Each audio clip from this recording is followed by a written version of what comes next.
for last time. I can feel that power in my hands. Beat of the drums rushing through my skin.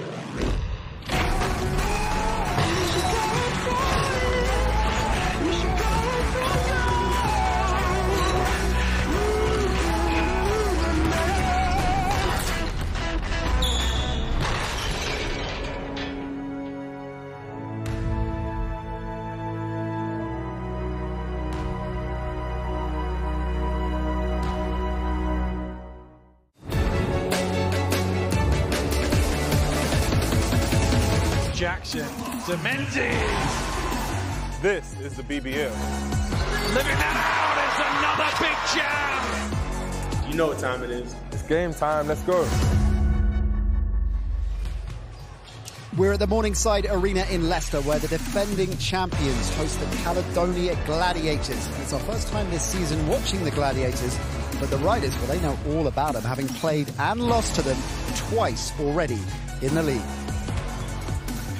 Caledonia then going for the hat-trick. The champs looking for some payback. Should be a cracker. Delighted to say that Mike Tuck, Kieran Achara present and correct. Good to see you both. So Mike, as we've seen so many times over the last few years, this Riders side is difficult to beat, and yet Caledonia have managed to do it twice in a month. What's the secret?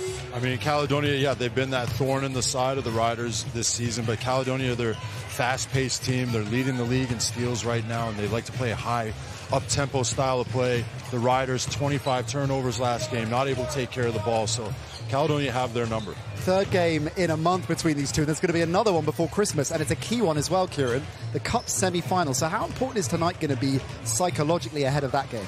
You know what, psychologically, I have to scrap that right now. The Riders are out for redemption. You know, they had a terrible loss up in Glasgow, but I'm really looking forward to see how the Gladiators respond to that. You know, I know that the Riders are going to bring the pressure, so how are they going to respond? It's of course been all change for the franchise this season. The Rocks became the Gladiators, new ownership, new vision.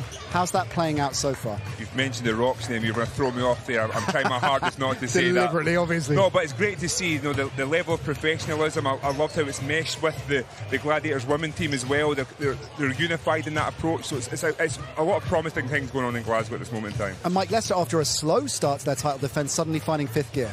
Yeah, I mean, they've really picked it up. You know, they've got a deep squad with a lot of returners, and that's, you know, typically what we see from Coach Rob Paternoster, bringing back depth and numbers. Well, London lead the way in the title race so far. Only 2 losses against their name. Bristol and Leicester have equal points, but they both played 2 games more than the Lions. Cheshire and Sheffield, they have 7 wins apiece. Plymouth are now 6-6 after their midweek win against the Sharks. Both the Gladiators and the Giants on 5-5 records after their 10 games. Newcastle and Surrey stranded at the bottom. So let's take a look at Leicester first. The champs, as we've just heard from Mike, finding form. They've won 8 out of their last 10 in all competitions. They're into the semi-finals of the Cup, as we said.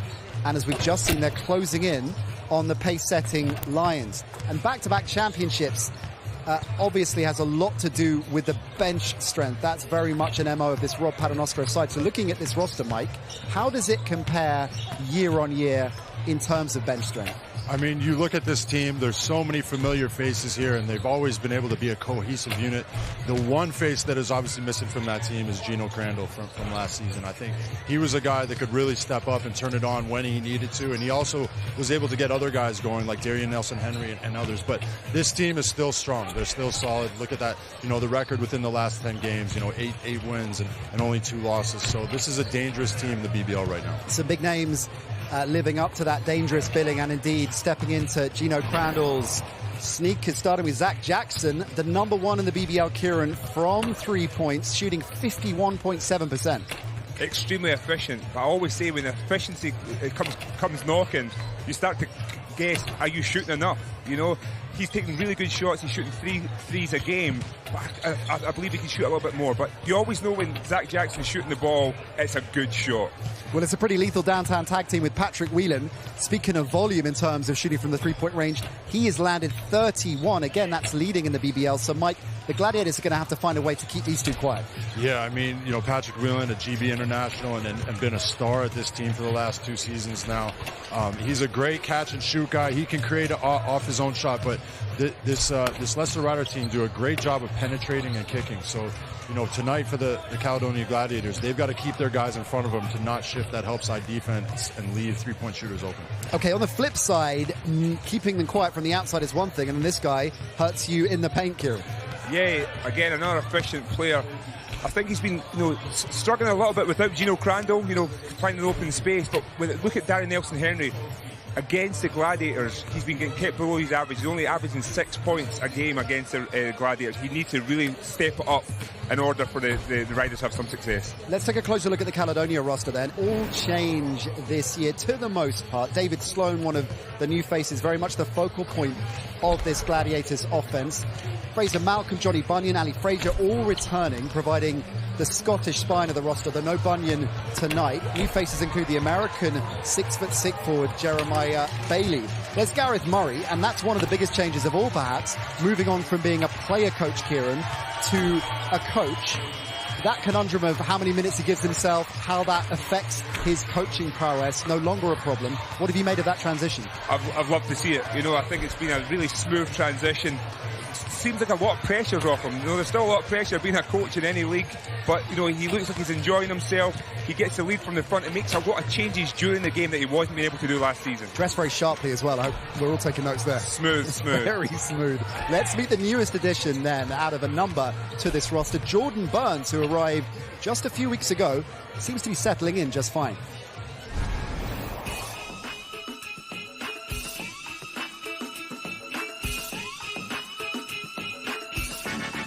I love the scenery. It looks like a big American city. You know, that's something I like. You know, I like having, you know, a lot of things to be able to do and get into. The Scottish accent isn't the hardest thing, especially, you know, when you've been to Bulgaria and been to Poland, been to some other places. Sometimes you gotta, you know, hear people say something maybe twice or 3 times before you actually understand exactly what they're saying. I think there's a lot of guys in this league that are high caliber players, guys who played at high levels in America. I know their names before I got in this league, so, you know, I think this league is a very talented league with a lot of guys who can do, you know, a multitude of things. My biggest assets on the court, I think my toughness, I think my teamwork, and, you know, the way I just, you know, go out there and do anything it takes to win. I think a lot of guys, you know, Dave is a guy who can score in multiple ways. All the way to the rim, what a finish! What a move! I think a lot of the Scottish dudes actually, you know, surprised me in, you know, how well they can play, how smart they are in the game and everything like that. So a lot of guys on my team, you know, impressed me a lot. When he says Scottish dude, talking about you, presumably, Kieran, yeah? Yeah, definitely. He said he was surprised. I said most people are surprised that we even have electricity in Scotland for me to do this. He was absolutely brilliant in their win against Plymouth at the weekend. 24 points, including 7 3-pointers. Yeah, shooting the ball really well. Really confident shooter as well, too. He's really adapted and meshed into this team. Like, it seems like he's been here from the start. That's a great point, because it's not easy to join a team mid-season and hit a groove straight away, is it? Yeah, no, definitely not. That's something that I've had to do before in my career, but he's come in. This guy's a seasoned pro. You know, you can tell that he's been around the block. He's played at a high level in Europe, and he's fit in right away. And you talk about an impact player. Burns has come in and made an impact for this Gladiator team. Impact players all around, it seems, then, because David Sloan driving the offense, leading the BBL in points per game. What a debut season he's having, Kieran. He is a bucket getter, and I'm already thinking about next season. You know, I'm hoping right now, obviously being biased, that he's returning into the BBL, and especially with the Gladiators. Jeremiah Bailey, another impact player, averaging 9.3 boards per game, has 70 defensive rebounds and counting, so it's not hard to work out where he's going to factor tonight. I love his game. He's such a hybrid player. You know, he rebounds the ball, he pushes the ball in the break, you know, gets big defensive plays, can score from 3, step in. So he's a really great addition to the Gladiators. Seem to be a lot of great additions to the Gladiators. High hopes for them this season. Let's check in with Gareth Murray, their coach, and the Riders head coach, Rob Paternoster, with their views ahead of tonight's game. Mike caught up with them a bit earlier on. Coach, a third of the way into the season, what's your assessment of the championship so far? Yeah, you look at it, it's pretty tough to get wins. You know, a lot of teams 500, a couple teams under 500. We're fortunate to be above 500, and 6 out of 7 wins for us in the championship, 7 out of 8 overall. So I love the way we've been playing as of late, but it's going to be a grind. I think you really have to have the depth to go all the way this season. You know, we got a lot of games left, and you got to have a lot of bodies ready to go. Yeah, and how happy are you with the team chemistry so far? And if there are any areas to improve, what are those areas? Chemistry, great. That's never been a problem. These guys are great to work with. They work hard. They're intelligent. You know, we just got to play a little better defense at times, maybe. Take care of the ball in some of the games. That was important. But, you know, I'm really happy the way we've been playing over the last month or so. And only 2 losses in the last 9, and 2 of those losses obviously on the road in Glasgow. What lessons have you learned from those games? Well, first game, we came down to the last couple minutes. They made the plays we didn't. I think second game, the turnovers really killed us. They're fast. They get out in the open floor. They lead the league in steals, and they also lead the league in fast break points, I believe, as well. So it's important to take care of the ball, get back on defense, and don't allow them to play in open spaces because they're dangerous if they do so. And you meet the Gladiators again soon in the Cup semifinal. Is tonight an important game to lay down a marker? I don't know. I think those games, you know, you just stand alone with those. I think this game is different. I think, obviously, you learn every time you play a team. Both teams will learn a lot. But I think when you come to those semifinal games in Cup or trophy competition, playoffs, they'll stand alone. You got to be ready to go on that night. Coach Gareth Murray, a player last season, now transitioning into a coaches-only role. How's this been from your personal point of view? Yeah, I've really enjoyed it, to be honest with you. It's something that I want to do after playing, was just to be a head coach. I've been given that opportunity now to lead the Caledonia Gladiators, so I'm really happy and I'm really enjoying myself. And this is the first time we're seeing you on Sky Sports this season. What's your assessment been of the team and the season so far? I mean, it's been up and down as all seasons usually are. I thought we started well. We went down a dip right before the FIBA window, but we've come back strong after that. We've had some good practices now, some good wins as well. So I think we're on the up. What are the key areas that you've been focusing on in practice this week? This week we've really been working on our pick and roll defense and our decision making out the pick and roll. That's been our keys. Defensively, we want to be better. We want to be a good defensive team. And Riders play a lot of pick and roll, so we've been working on that. And you've had some success against the Riders at home, but obviously it's a different story here on the road at the Morningside Arena. What's it going to take to beat them here on the road? Definitely discipline and offense for us, making sure we take good shots, sharing the basketball, but we don't want them getting out in the run. So we need to really take care of the basketball. We want to make them a half-court team. And we're seeing a rematch of these two teams again in a couple weeks in the Cup semifinal. How will tonight play into that? I think it's a good opportunity for us to get acclimatized with playing down here. The confidence that Leicester play when they're at home, I think it's a good challenge for us tonight and moving forward as well.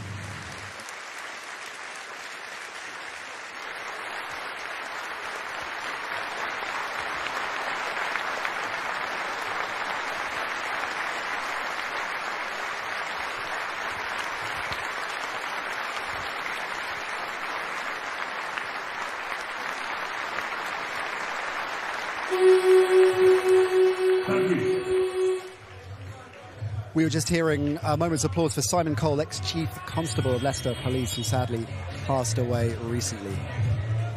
Okay, let's look at the team head-to-head, because one of the things that really jumps out for me, Kieran, is the bench scoring for the Gladiators. That's something we typically associate with the Leicester Riders, but there are the Caledonia Gladiators second in the BBL right now. Yeah, they're right in the mix. You know, like I said, Gareth Murray has recruited a really strong team. Princeton onwards has been great off the bench. He's now in a start role, but Fraser Malcolm is still bringing that energy off the bench. So yeah, they've found the right mix at this moment in time. The number 2 offense in the BBL, the Leicester Riders, averaging 85.2 points a game. So what are the keys for the Gladiators to try and keep them in check tonight?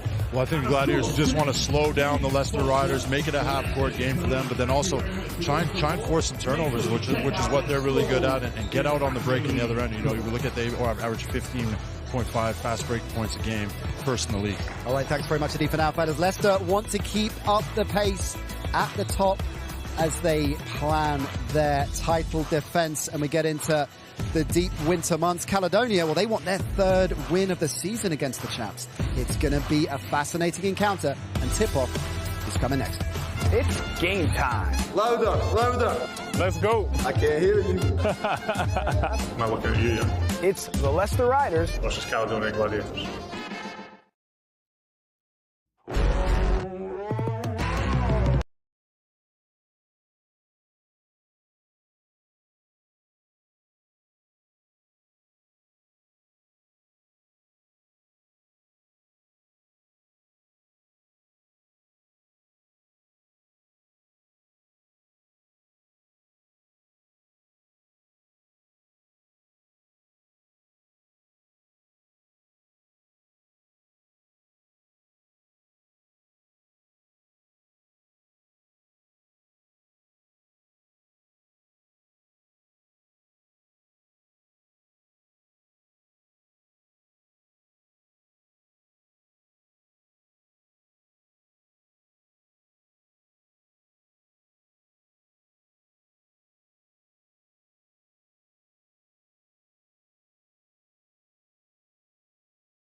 It's Friday night basketball on Sky Sports, and it's the Gladiators looking for 3 in a row against the champs, the Riders. We are almost ready for tips, so let's get over to Admiral and Dan Rowledge.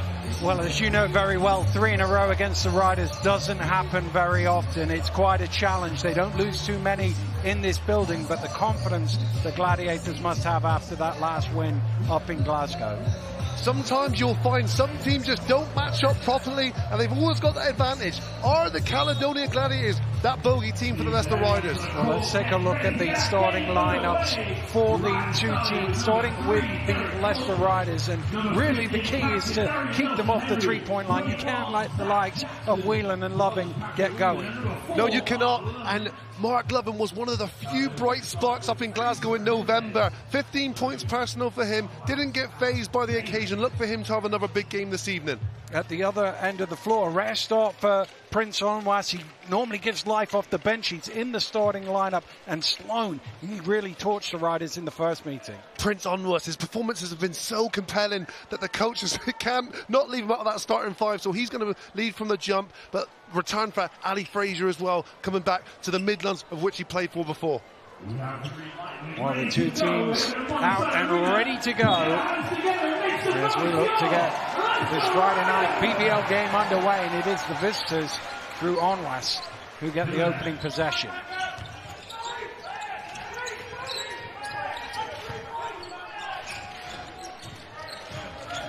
Whelan denying Sloan the ball. Onwas now late in the shot clock for Bailey to deal with. Bailey has room for 3, overcooks it. Sloan gets the offensive rebound. Onwas gets the offensive rebound. Bailey again in the corner. With the rebound. Well, you can see why Coach Murray wants to start Onwas. You see already positively impacting the game, getting his team a second chance opportunity. Gladiators just couldn't convert. Well, Bailey with a clumsy one there, just sort of ran into Loving. Well, those are those ones that you don't want to come back and haunt you. It's, you know, it's an avoidable foul, as you can see. It's an easy one to get the referees warmed up too. Well, Loving ends up on the floor again. This time the referee is happy with it. Here's Whelan, back to Jackson. Thornton creates room for the mid-range jump shot.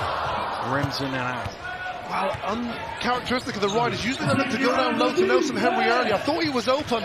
Stolen away by Jackson. Whelan almost loses the ball. Loving steps into the 3 on the trail. Leaves it short. Caledonia have got to be mindful of that. Mark Lovin doesn't need a lot of time or space to get a shot off. Oh, beautiful Euro step from Bailey. Everything but the finish. Bailey had a couple shots now at the rim, not got it to go. He's looking at aggressive early. And that is what Thornton brings to the Riders in the open court. He's very direct. Especially when the defense hasn't got a chance to turn around and set up. He's already at the rim. Nice finish from Thornton. Jimenez gets to the corner. Bailey this time trying to back down. Little help from Whelan. Late in the shot clock, Bailey gets it away, and the Gladiators on the board. And Bailey, a lot going through him. He's 1 for 3 from the floor, 1 for 4, excuse me, from the floor now. Bailey looking to get his shots up and be aggressive early in this game.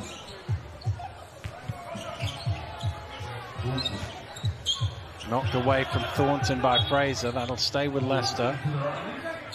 But there is 6 on the shot clock.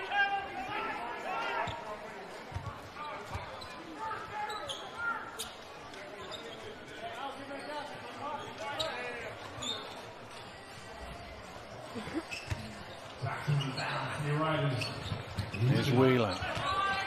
Guarded by Jimenez. Whelan looks to attack. Gets all the way to the rim, but couldn't get it over the rim. Here's Sloan, transition 3, and he knocks it down. And the leading scorer, of the British Basketball League opens his account this evening in transition, finds himself open. The Riders have to locate him, the most dangerous player in this country right now. Thornton turns the corner, gets through the lane, but loses the ball. Sloan comes away with it. Sloan with numbers, dumps it off to Onwas, who finishes well. He's done a really good job there because Sloan hasn't given up the basketball until the defense sucks right in. What that gives Onwas a lot easier lane to the basket. Nice finish. Whelan round the screen. Back to Nelson Henry. Jackson wide open for three. Back iron. That's a great pass out the post from Nelson Henry. Zach Jackson will make the... Stolen away by Thornton. Thornton. Oh, he just lost his foot. And he ended up traveling with it. He's come up hobbling out of all of that. It's just like his legs went from underneath him. It looked awkward, didn't it? Obviously, when that happened too, his whole balance came off. It looks like he's in some discomfort. He's grabbing his hamstring as he leaves the game, so McKenzie will replace him. Well, with Connor, there you go, you see his just legs went. Connor Washington out, injured with a back problem for the Riders. They're a little thinner in that regard than they usually are. Rebound Wheeler.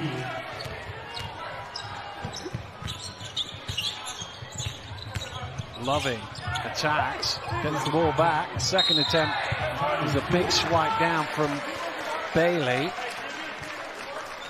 That'll be his second if it is on him. Bailey's been aggressive on all accounts, offensively, defensively, foul-wise. That's foul number 2 now for him, which means he's surely going to have to spend a significant amount of time in this first half on the bench, if we even see him back in the game. As you can see, swipe down, it's a... He's done a good job with his hand in the air. He just doesn't need to swipe down at it. In my opinion, 2 needless fouls. Which is strange because he was a guy they were looking to go to early. I know he's only got 2 points, but you can just tell someone has that intent to score the basketball. Mike Tucker's joined us in commentary. Two not great fouls there. Which is going to hurt the team here in this first half. Yeah, definitely. No, Bailey's one of those guys that you kind of want out on the floor. He's a good hustle guy. He's a dog on the boards. You know, there's going to be a big miss from him. 2 early fouls there, but you know, fouled pretty hard there. And his coaches like to see that when you get a shot off like that, at least foul him out so he doesn't get the M1.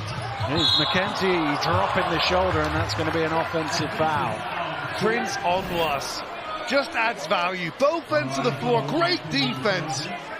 He's still moving, but I think he's got enough of his body to get the referee to call the offensive foul. Yeah, he's got a great guy for the Gladiators this season. He's kind of one of those glue guys. He'll get in there and he'll do the dirty work for them. Of course, his performances have been so impactful. Coach Gareth Murray started him today. Here's Sloan. Kicks to the corner. Jimenez. Fraser.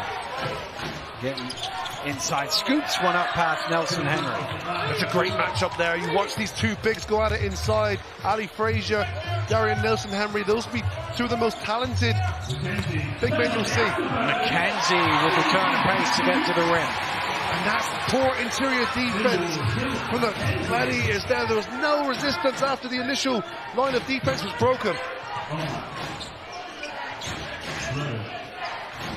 Mismatch here, and that's left Sloan open for 3. Can't take advantage, but the Gladiators with the second chance, and Fraser makes it pay. And look at this Gladiators team, the ball movement, the ability to stick with the play and get the offensive rebound. This Gladiators team is like well put together right now. Well, these 2 guys will have gone against each other in practice a few times when Fraser was at Leicester. I think this is going to be a huge thing for Ali Frazier this season. Can he stay out of foul trouble? Because he's been doing a great job on Darian Nelson Henry, keeping him under his averages in all games played against the Riders this season. Foul trouble is going to be a huge issue for this Gladiators team this game. Burns into the game for the first time. I mean, that's what Gareth Murray is getting now, bringing Burns off the bench. He's 16.5 points a game type of guy. He's that guy as well. He's got no conscience for putting up numbers, volume shots, and you know, possibly a strategic move here from Coach Murray to ignite some offense through Burn. Well, not too many guys can take 15 3-pointers off the bench, but he made 7 of them, so that's the key stat. I didn't do 15 my whole career. You didn't. You didn't make 7 in your whole career Okay, either. Here let's is leave it there. driving along the baseline. Rims out. Onwas with the offensive goaltend there, pulling the ring down. That'll be a Leicester ball. It's a violation, but I like the intent. As you were saying, Mike, the attitude is to crash the board. You can see whether you're the guard or you're the big, the Gladiators are hunting in packs and trying to cause havoc on the glass.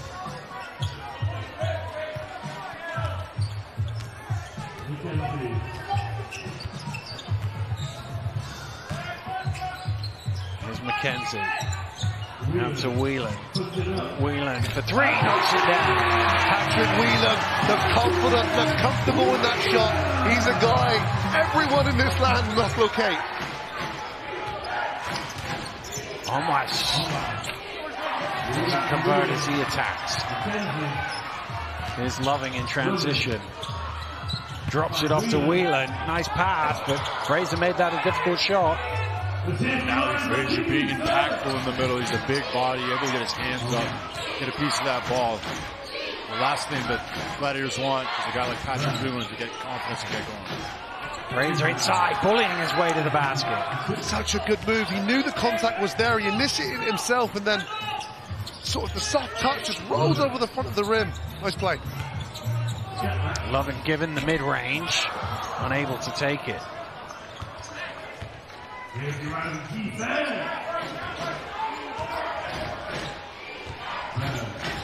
Burns throws it straight to Loving. Whelan's out in front.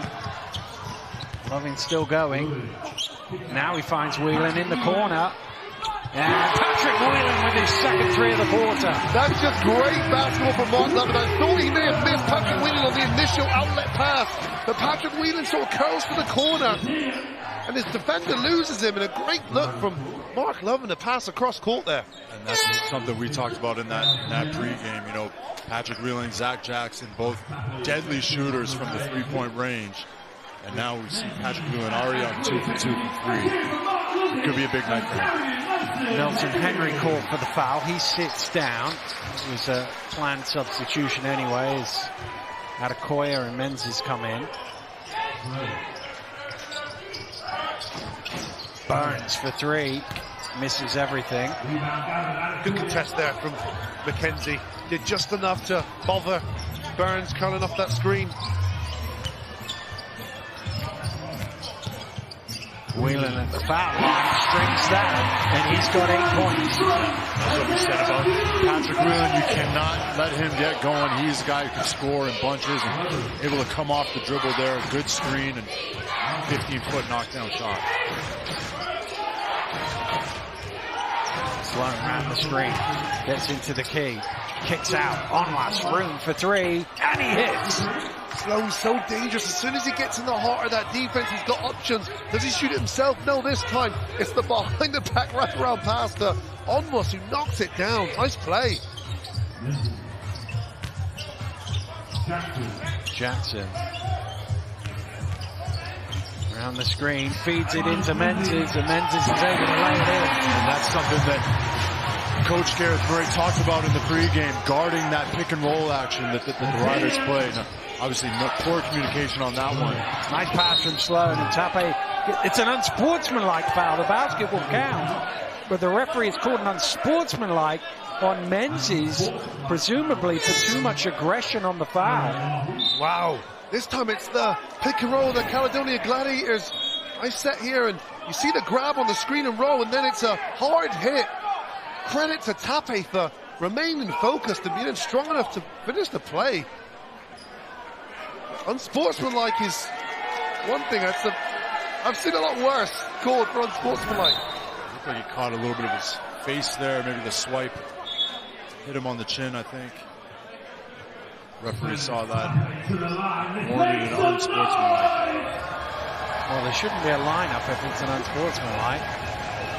And there isn't going to be a lineup. It'll be 1 shot and possession. Wow. This kid Tape, we had a chance to see him play live against the Sharks a couple of weeks ago. We talked about another guy's had an impact.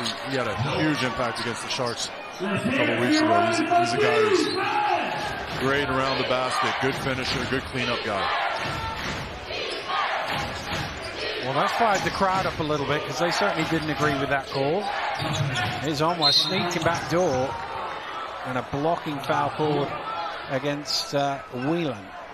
That looked like they hurt too. I think Onwa was so focused on catching the basketball, the contact came. It's like a sore one. And you can see he's coming round the curl and collides into Whelan. Might have been hip to hip. Just don't feel good if the bony part of the hip hits the other bony part of the hip. Well, he's not going to continue. He's going to sub out of the game. He's hobbling out. His teammates have helped him to the floor, which means Oscar Baldwin will come in, and his first task will be to shoot 2 free throws. And that'll be a big miss for the Gladiators if Onwas is not able to return for the rest of the game. Obviously, Bailey out with 2 personal fouls right now, and my former teammate Oscar Baldwin stepping in with a chance to get some points on the board. Well, some confusion there. I think Gareth Murray wanted somebody else to come in, but Baldwin had already asked for the sub. And by definition, once you get there and ask for the sub, and it is the player's job to ask, not the coach's, then you come in. He's a 100% free throw shooter, 2 for 2 so far this year. Well, he better go 2 for 2 here if his coach wanted somebody else shooting free throws. Statistically, he's a 100% free throw shooter. It's a good call. Good call. Just like Mike Tuck taught him. There you go. Keep the record alive, baby. Way to go, Oscar. Well done, buddy.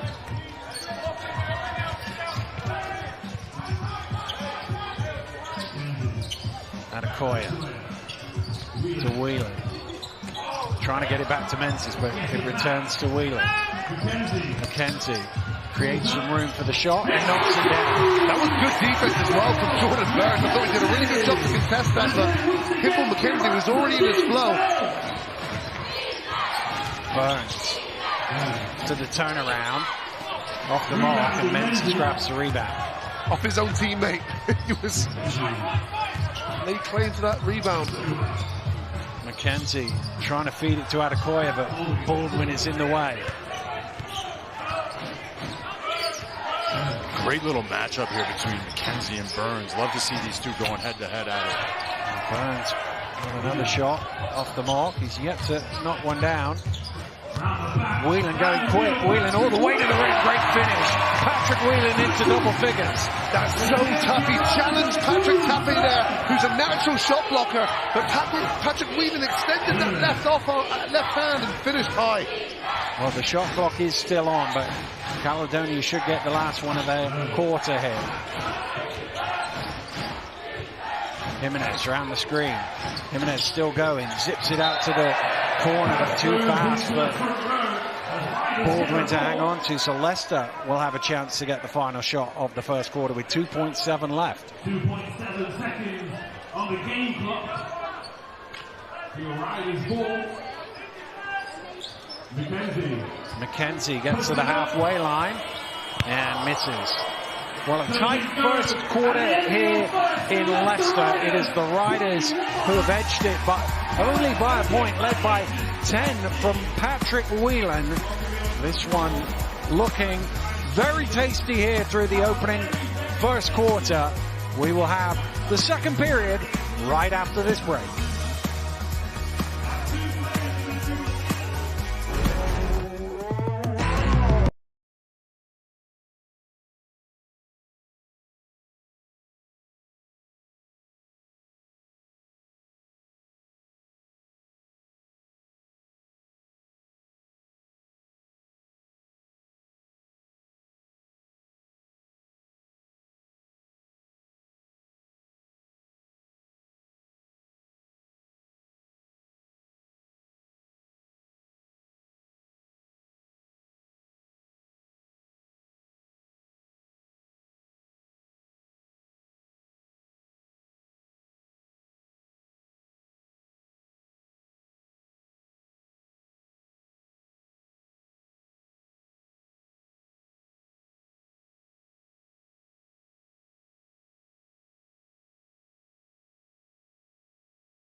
Welcome back to Leicester, where the Riders lead the Gladiators by a point. They will get the opening possession as well of this second period. Here's Whelan inside to Adekoya. And that was a really great play that wasn't finished. That's exactly it, Dan. Everything but the execution. They got what they wanted, and Adekoya will surely win that one back.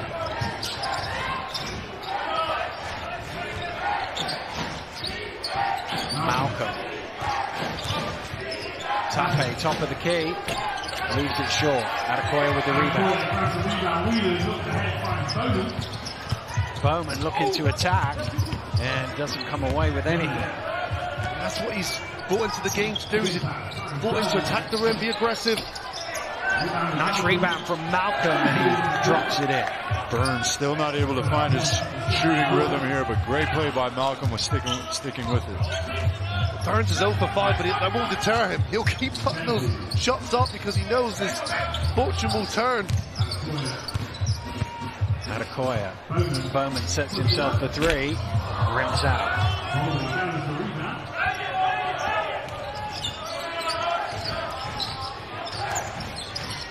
Burns. There we go. He won't stop. Well, that's it. Just like that, he's broken the streak and gets on the scoring board. But how lethal is he coming off that pick and roll, the snake dribble, and able to create the switch? Good strength from Adekoya as he attacked Baldwin. Really nice play from Adekoya. I think he'll be disappointed if he hit his first field goal, but that one has to create a little bit to get to the rim. Nice finish. Baldwin has the mismatch. The pass is out of it. In the corner is Malcolm for three. Adekoya with the rebound.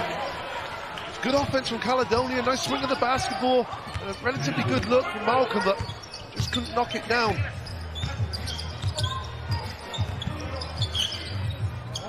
They're shooting 50% from the floor so far. Adekoya. Gets the roll. It's so good, isn't it? He's so patient. It wasn't the quickest move. It wasn't the most athletic. But what he did is he measured the defender in Burns and used his size and strength. Offensive foul is called against Tape.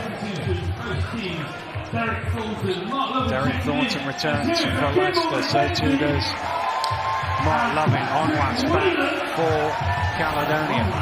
I'm sure the Gladiators fans at home will be happy to see Onwas stepping back onto the court after going down. Leicester fans as well, because Thornton went out hobbling in the first quarter and he seems to be moving freely again. Onwas was still hopping a little bit as he came into the game. Bowman.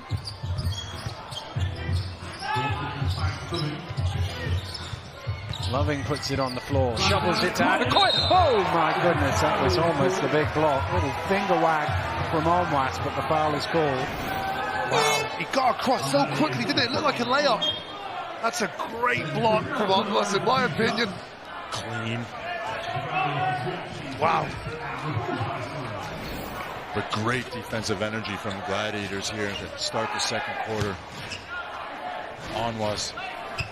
Immediate impact coming right into the game and protecting the rim. It's a clever play from Adekoya as well. He doesn't stay still. He's moving on that baseline so deep that the defense loses location. And Onwas' help defense is that good. Great pickup for the Gladiators this season. He's one of the, like we said, he's one of those glue guys. He's willing to get out there, do the dirty work, hustle player. Indeed, at least one of those guys on every team. Leicester's version of that just made a free throw. Put them up 2.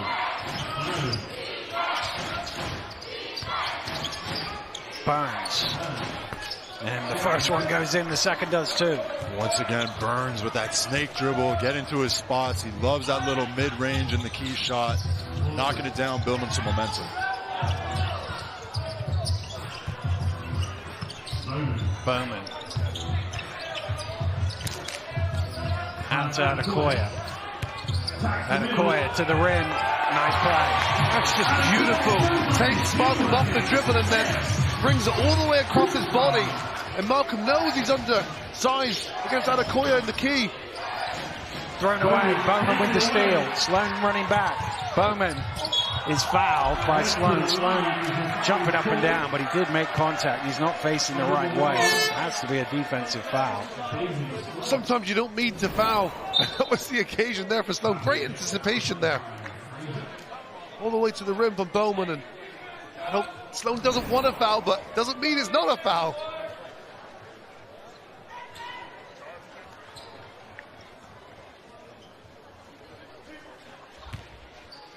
So Blake Bowman at the foul line. First one is good. These two teams trading scores here in the second quarter. The young British wing's done well there. Number 7, Bowman. His job is to come off the bench, ignite energy and attack the rim. He's looked to do that in patches in this game already tonight. Slightly extended minutes with Washington being unavailable as well. Burns creates room for a 3. Back iron. Menzies is there. I know he missed the shot there, but Burns has got that ball on a string. Oh, miscommunication. Loving throws it away. Here's Onwas. Throws the alley-oop to Sloan, and probably would have looked a little bit prettier if it'd been the other way around.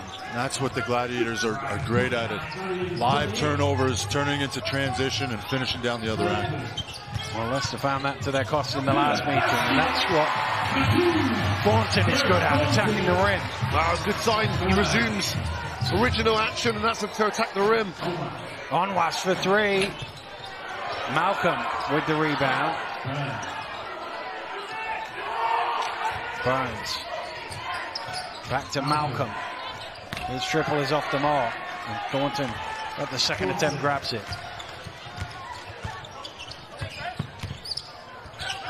There's a mismatch here. If they can find Loving, they manage to switch back.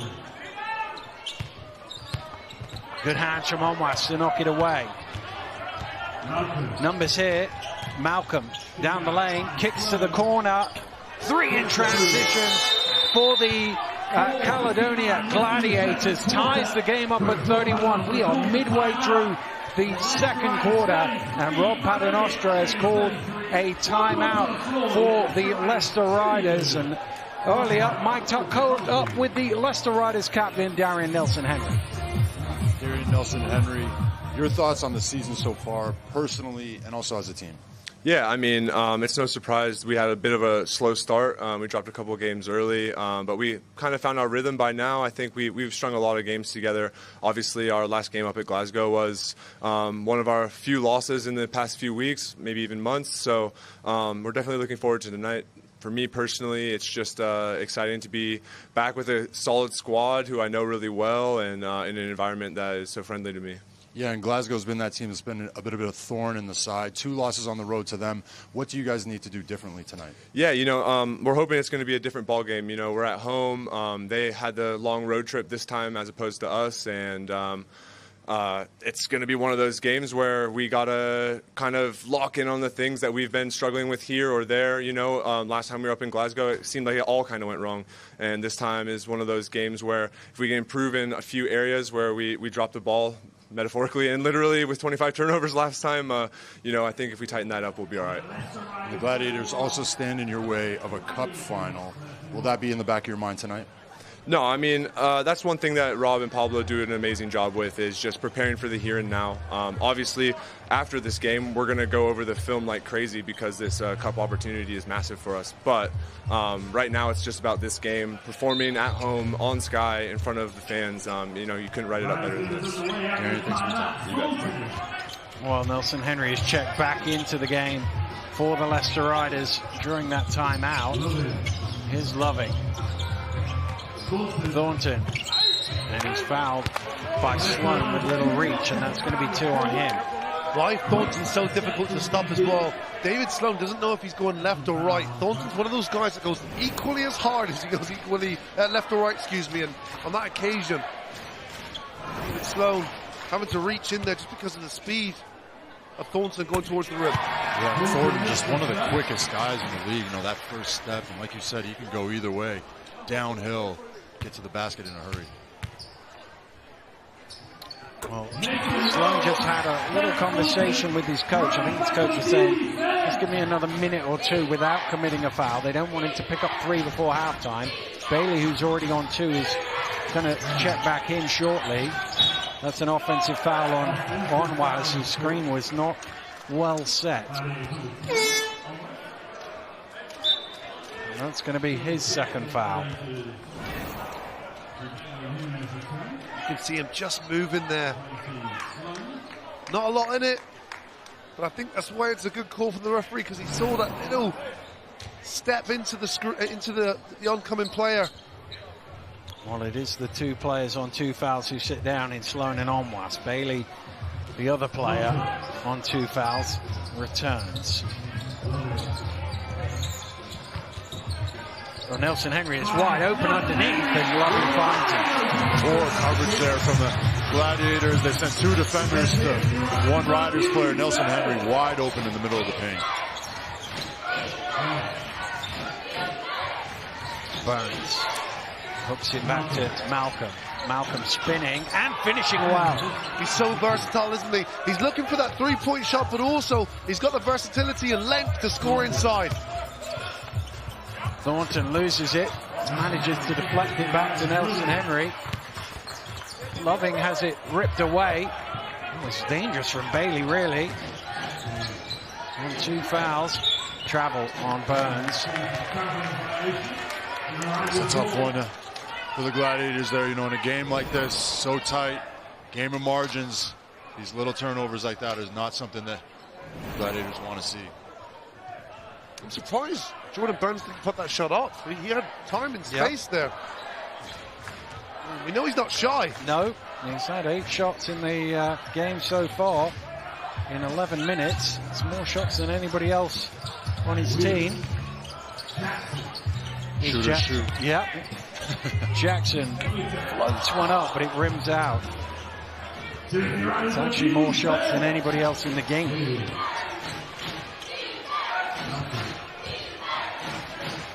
Must be nice to have that green light. Yeah. Stolen away by Thornton. Thornton will drop it in for 2. And Gareth Murray wants to talk things over with 3:14 to go here in the first half. His team trail by 4 points. And Mike Tuck also caught up with Ali Fraser earlier on today. Ali Fraser, a title win here 2 seasons ago. What are your thoughts on the Riders this season? Yeah, I mean, they've got off to a good start. They came up to Glasgow and we had a couple of good games against them. They're always, well coached, well drilled, very, very talented. It's going to be a tough game for us tonight for sure, but yeah, no, they're doing well. And switching over to your team, what are the biggest strengths of the Gladiators this season? I think probably our versatility. We've got a bunch of guys who can do a lot of different things and, playing sort of different styles based on what our matchups look like. So I think that, and we're just, we're well coached, well drilled, we scout well. I think, should be aiming to be sort of top of the table or towards the top of the table as the rest of the season goes. And, a third of the way into the season now, and you're talking about trying to be up at that top of the table. What are some realistic goals for your team this year? Yeah, I think if we can aim for that top 4, top 5 in the league, and then make a final or make a couple of finals, that'd be realistic. I think we've obviously back down here in a week or so for semi-final of the cup. So if we can get to that final, then we're off to a good start. Perfect, Ali. Thanks for your time. Thanks. Well, that definitely will be one circled on the calendar, no doubt. She got to a couple of semi-finals last year as the Glasgow Rocks, but they would love in the new rebrand to get to a final for the first time this year. Here's Bailey. Uri stepping his way to the hole. That's tough, but he had a nice run up there. He got Thornton on his hip. He attacked the Leicester Riders defense like it wasn't there. Nice pass. Gladiators able to recover defensively. Loving did well to catch that. Shovels it on to Nelson Henry for 2. Good decision after good decision from Mark Loving. Excellent catch, as you say, Dan. And then instead of forcing the shot up, he dumps it off to his 6'10" centre for an easy layup. 4th assist of the game for Loving. Fraser going to work. Rebound Wheeler.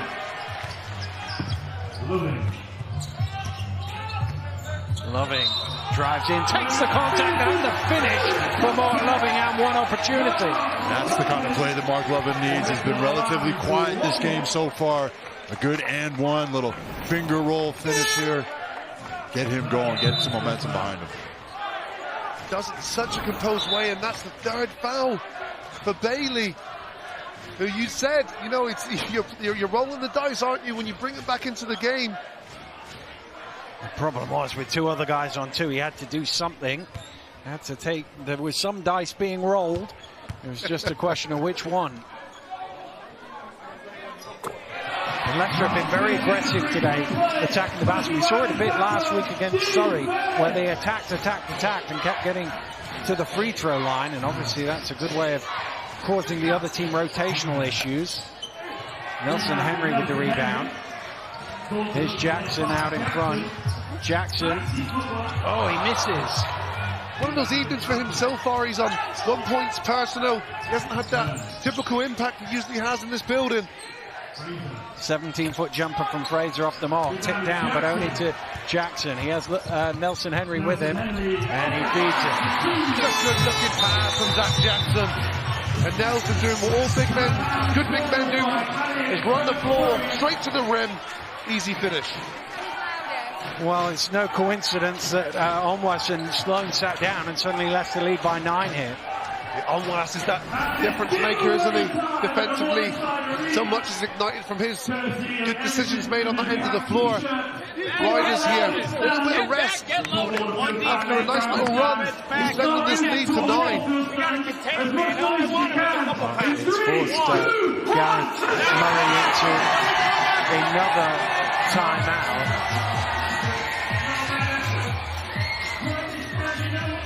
And at the point at which that Sloan and Onwas,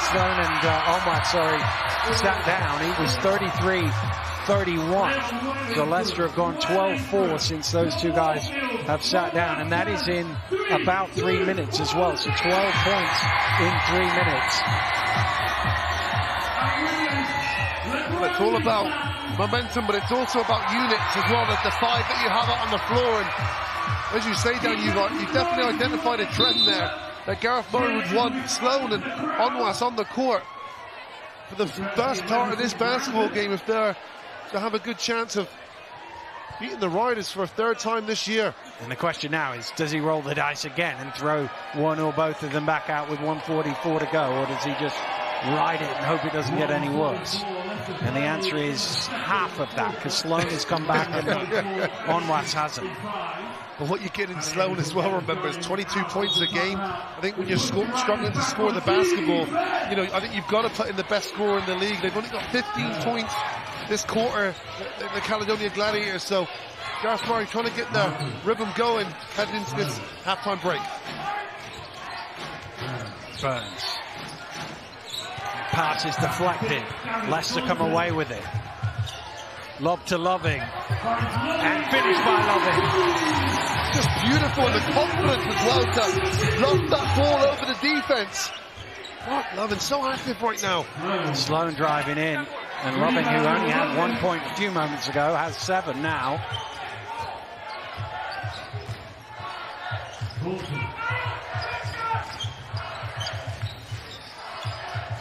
There's a mismatch inside, and Loving takes full advantage of it. That's a mismatch that the Leicester Riders are absolutely feasting from. Throw the ball to Mark Loving and he will deliver. Burns with an early 3. Not a good look, it's as good as a turnover. Thornton goes quick, and Burns with the foul.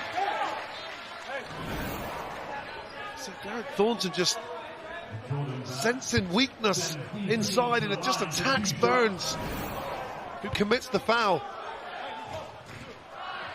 Well, Whelan's already in double figures for Leicester. Thornton can join him here. Well, what's ironic is, you know, we talk about the 25 turnovers up in Glasgow, where the Riders just were forced into making so many errors. It's the Caledonia Gladiators now with 10 turnovers, throwing the basketball away, being careless with the ball, but it's also the quick missed shots which are really hurting them. Riders into double figures in points from those turnovers as well. And into a 15-point lead with an offense or so to go. Fraser can really do with the score here, but it's stolen away by Whelan. Thornton in the open court. Thornton kicks out to Loving. Leicester wisely going to run the clock here. And that's going to be a reach and in foul from Fraser. I think he was worried about the pass going to Nelson Henry, and they're over the limit in this quarter. So that'll be 2 more free throws for Patrick Whelan. Can't foul there. Again, I see what he's trying to do. He's trying to get the ball behind, but there's way too much contact there on the hand. And guess what this will do? It will give the Gladiators an opportunity to have another attempt with 4.5 seconds to go before the end of this half.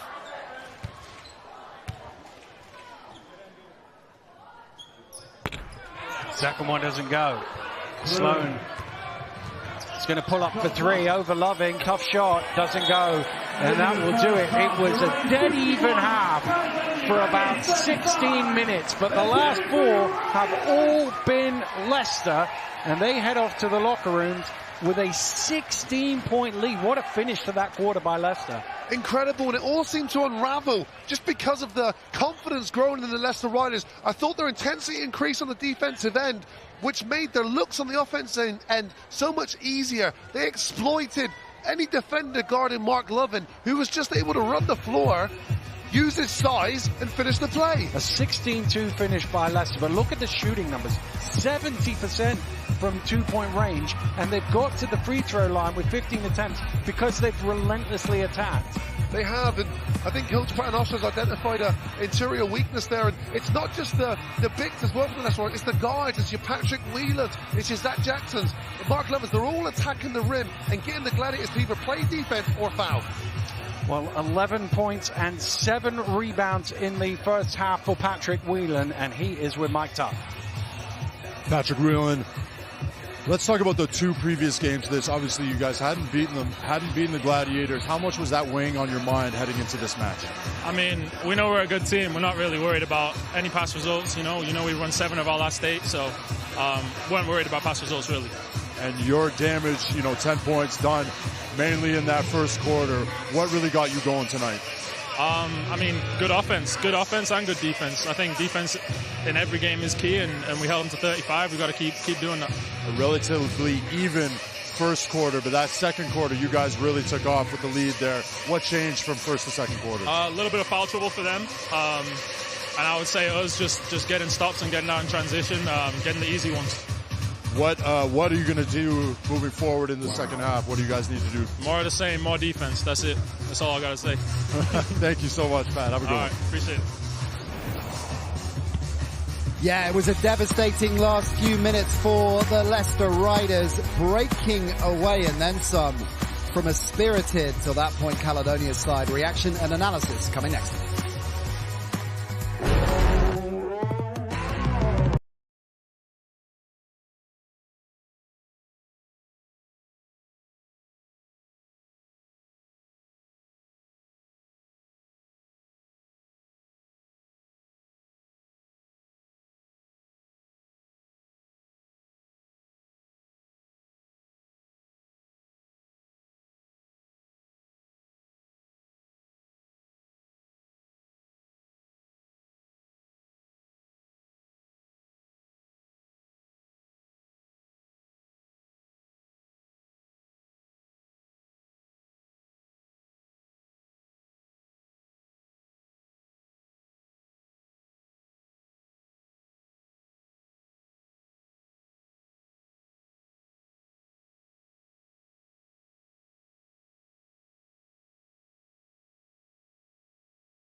Well, if you'd asked me 10 minutes ago if the Riders would be going into the half with a 16-point lead, I'd have shaken my head and said no chance, but an extraordinary couple of minutes at the end of the first period means that Leicester hold a 16-point lead.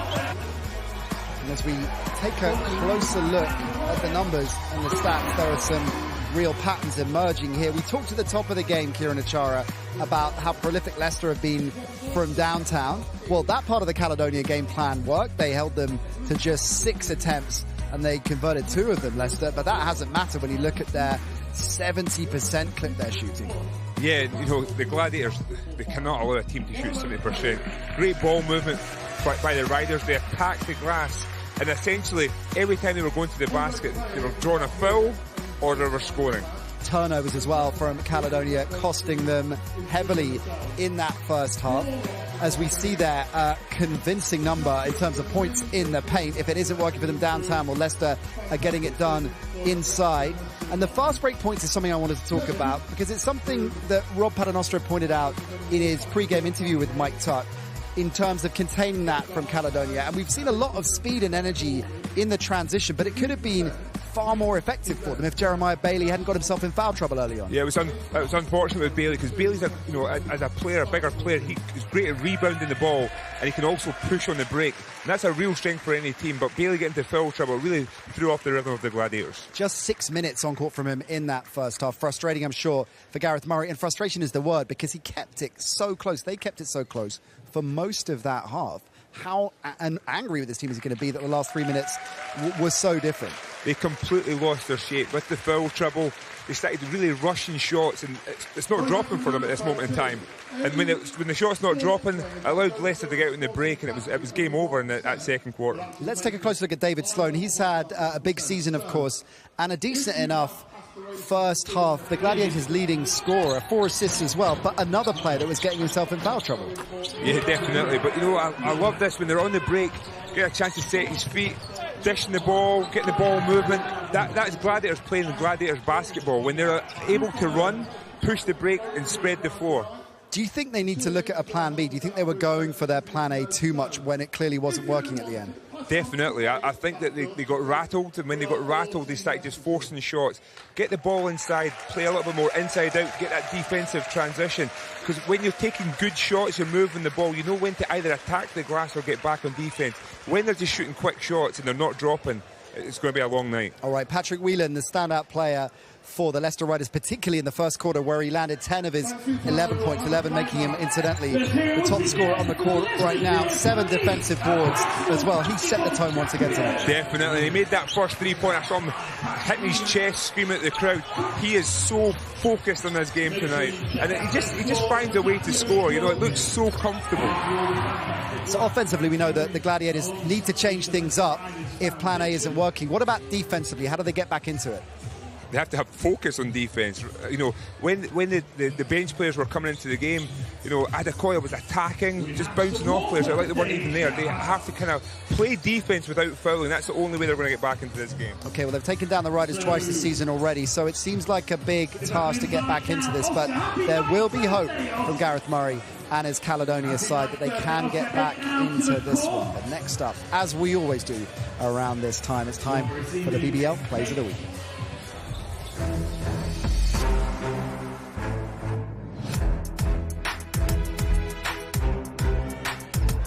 Glasgow kicks out to Banks. Got clocked down to 3. Banks has to shoot.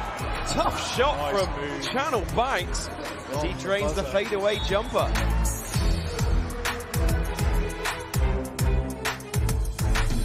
Lions going off those second chance opportunities. Nelson coming off the screen. Finds Shama. Oh, baby! Jashama, are you serious?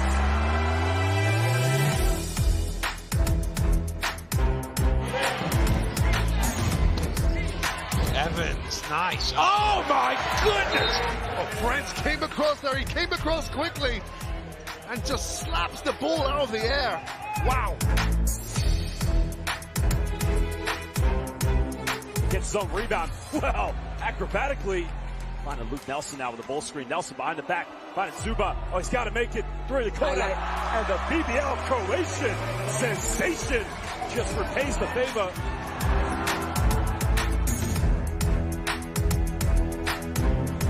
running out here, under 3.5 to go, trailing by 14 points. Lewis now trying to dish off to Taj Green. Green on the gets rejected. Wow. Shama said, not in my house.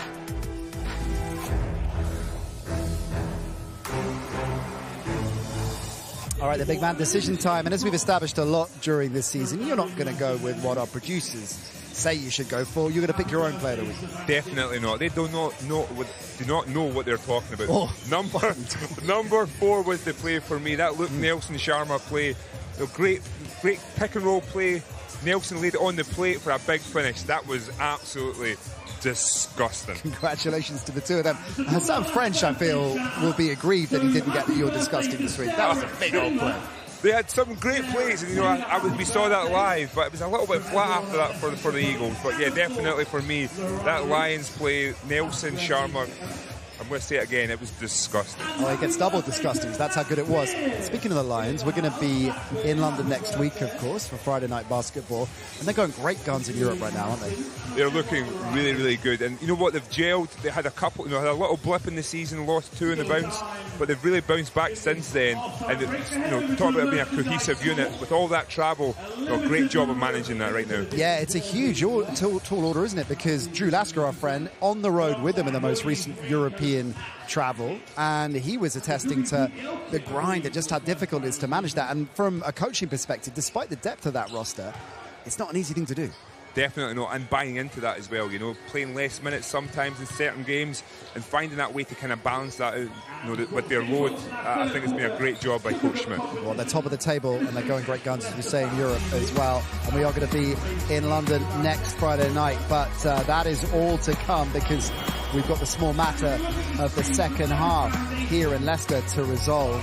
The champs started their season slowly, but are picking up pace on them some. I want to get the win tonight to keep in touch in London. Second half is coming next time.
The Riders take a 16-point lead into the second half. It's a long road home for the Caledonia Gladiators.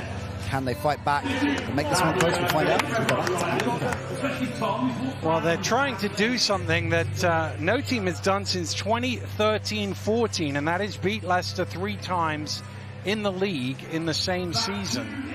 Worcester and Newcastle both managed it there. Leicester have lost 3 games in a row in 2018 to London, but they were across 2 seasons. Doesn't happen often. And they've got a lot of work to do to make it happen here tonight. That was the season I blew up my knee just saying, Dan. No, I didn't want to bring that. I wasn't going to mention that bit of the... I didn't think that was a key part of that stat. That's... The question, but Newcastle was one of the games, wasn't it? That was the game you did. Yes, and Newcastle was... They would have won that game if you'd made it to the end. Is that what you're saying? Riders would have won the game, yeah. I believe all 3 games were separated by either 1 or 2 points. Yeah, that's right. It was 1-1 and 2. Here's Nelson Henry. Kicked out to the corner. Thornton gets it away. Jackson with the offensive rebound, knocked away by Bailey. Jackson at the second attempt was able to score. He's done so well there, Zach Jackson, to stay with it, but also the pump fake gets 2 guys in the air that are worried about picking up another foul. Good play from Zach Jackson. His first points of the game.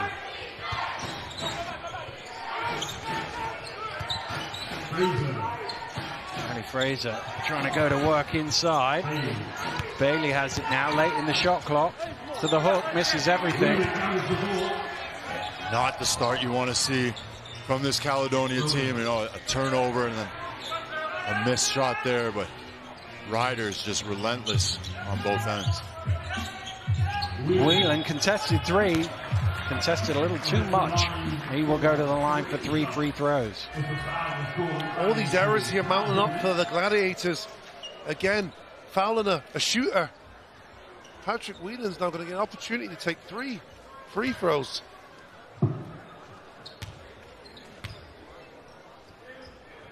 Whelan, 81% free throw shooter through the season so far. He's better than that in his BBL career, close to 86% from the free throw line in the 40 or so games, league games that he's played.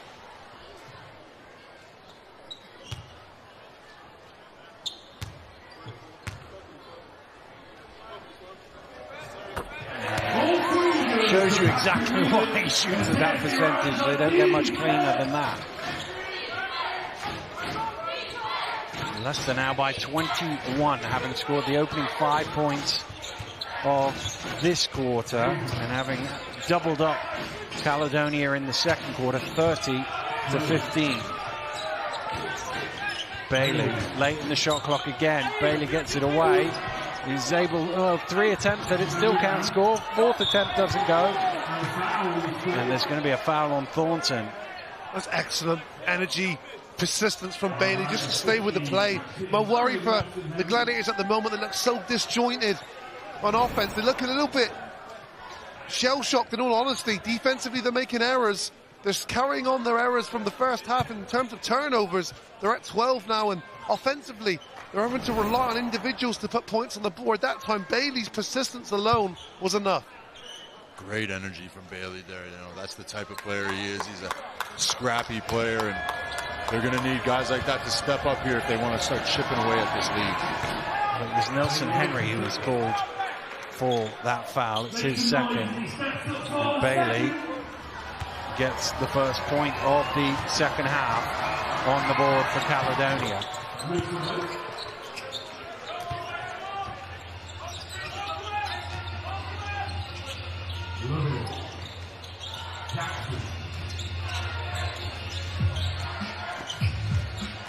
Thornton. Out to Loving. Loving.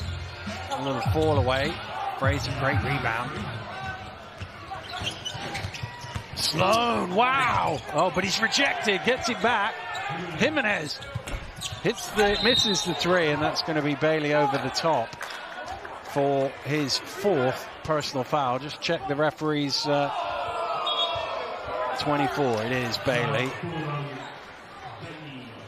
Wow, that hurts the Gladiators again, because Bailey seems to be the only one with the energy on the offensive end, and now he's going to have to sit on the bench. It goes back to Bailey's got a technical on his way out the door. He's fouled out of the game. Wow. That's got to be frustrating for the Caledonia team here. Obviously, Bailey has been a spark of energy for them. And then not happy with the ref's call and not able to keep his mouth shut on the way to the bench.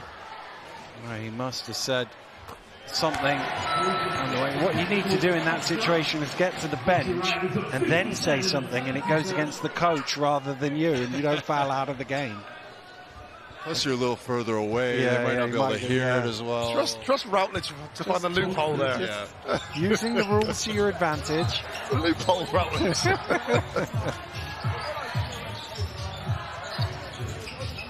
Good hands from onwards. It'll be a Leicester ball.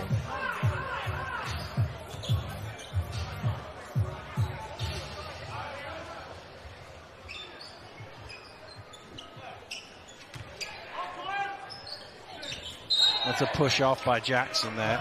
Just throwing Malcolm out of the way.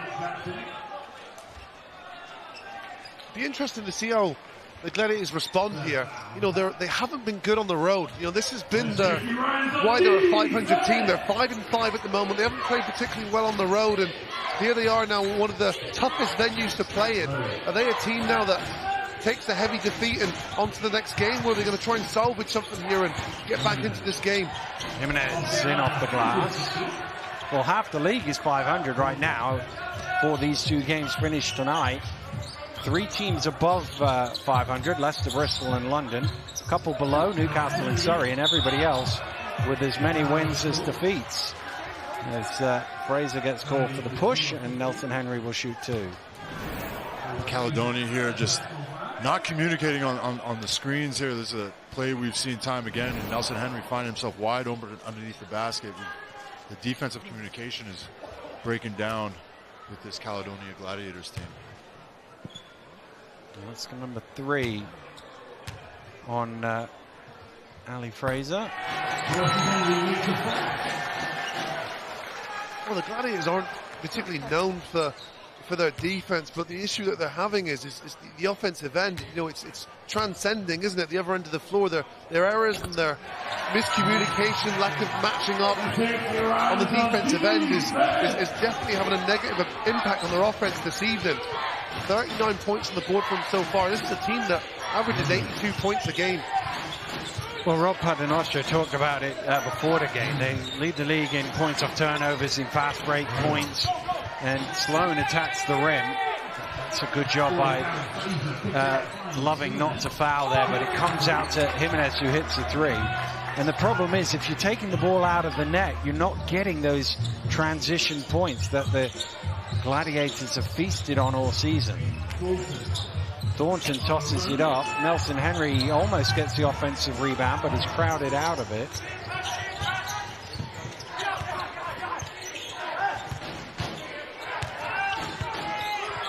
Onwards, throws it straight to Whelan.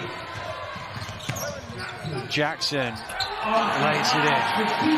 That is execution 101 in transition offense, and very fortunate not to get an and one. It was definitely a knock on the head there. Yeah, tough one there for the Gladiators. You know, another turnover, 14 on the night already. They've got to be able to take care of the ball. Jimenez trying his luck again from 3-point range, not this time.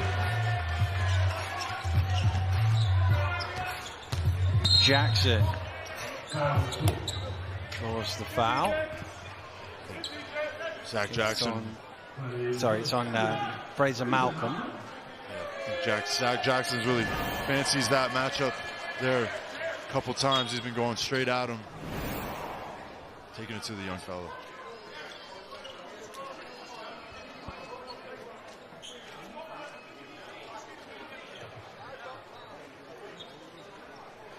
Well, they're just double checking, I think, whether it's or who the foul was on. I think some question as to it's definitely on Fraser Malcolm. I think it's the question is whether the appropriate number of fouls are against him. I'm not sure. I'll have another look. You can see it's Malcolm there.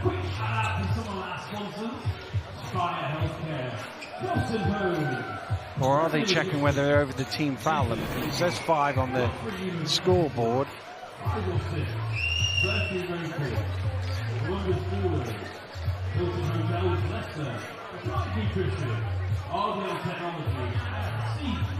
Yeah, it is. They're checking team fouls.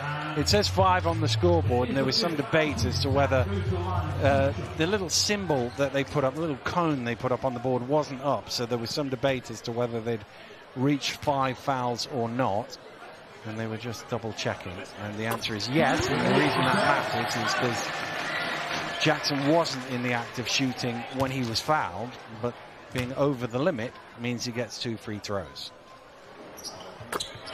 And he makes both. His free throw shooting percentages going up in the last couple of weeks.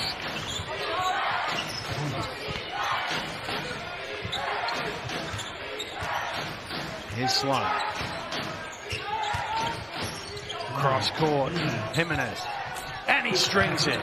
Carl Jimenez getting hot from beyond the perimeter. I'll take him to 8 points personal. Second 3-pointer of this evening. Well, he's not unknown to Leicester, that's for sure. Here's Jackson dancing his way to the hole, but dancing with too many steps.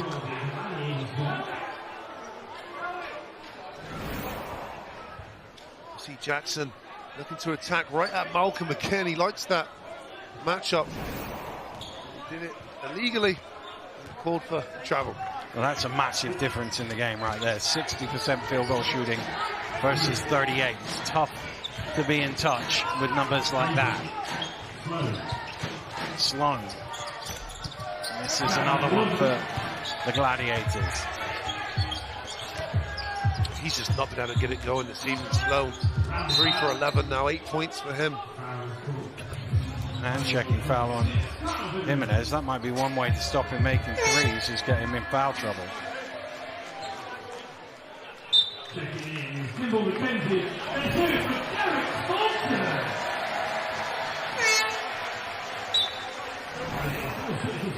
Kimball McKenzie returning to the game for Leicester. Tape and Burns for Caledonia.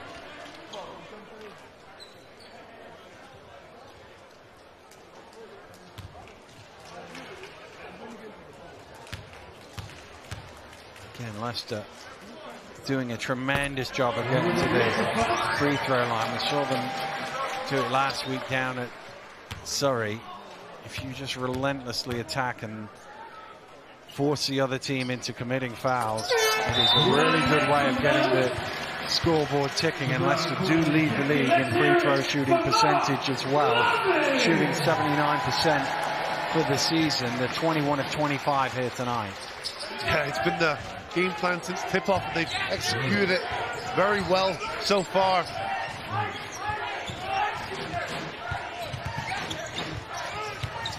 Sloan. On Weiss. Foul is on the floor against Adekoya. That's a great matchup. Almost an Adekoya. You highlighted that, you know, they're very similar in what they bring to their teams. Perhaps almost gets a little bit more exposure in terms of minutes for his squad, but they're both high energy, high intelligent players. Like, get the job done on both ends of the floor.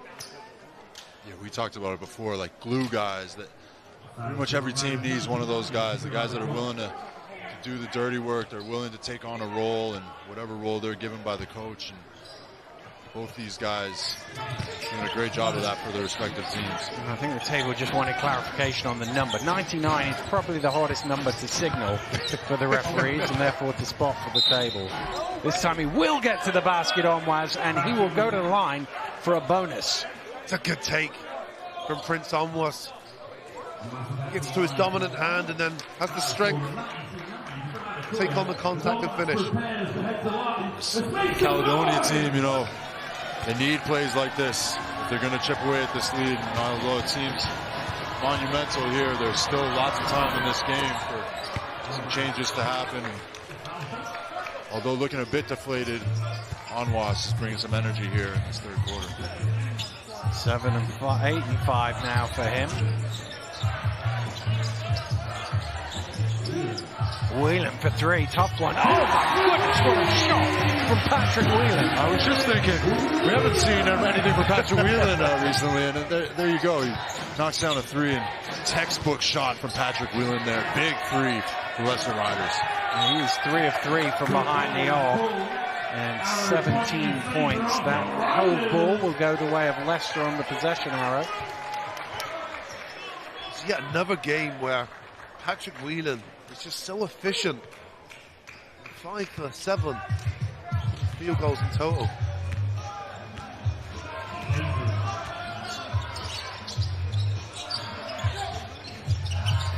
Nice pass. Jackson squeezed out of it, traveled again. That's good work from Malcolm. He was a little late getting there, but when he got there, he did the rest. Sometimes you just got to be there, and as you say, Malcolm does a great job just reacting.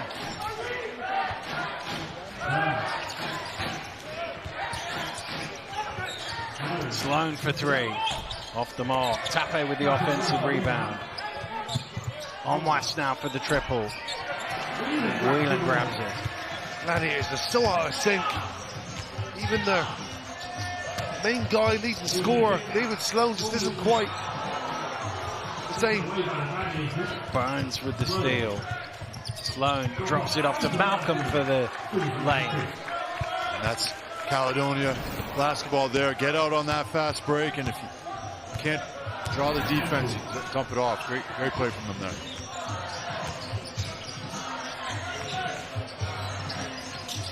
Whelan, with the look away for the lane. He's been so dangerous, isn't he? As soon as he catches the ball, the Gladiators' eyes are wide and they're like, what's he going to do? That time he elected to go all the way to the rim. Nice play. Closing in on a double-double now. Whelan, 19 points, 9 rebounds. Wow. And he does it in such a way as well. It doesn't necessarily take away the offense. He doesn't do it outside the offense where everyone else is standing around. He gets his shots within his structure, and he does it so efficiently. And almost effortlessly, the way he does it, he makes it look easy. He makes it look super smooth. You know, the high-flying left-hand layups, the three-pointers, the drives to the rim. Great addition for this Riders team. Interestingly, he hit that first three and he turned to the crowd and he was waving them up. You could see he was like pumped up, and it was like, this is going to be my night. And he's shooting 75% for 19 points. Wow. That was a reason why he's a GB international.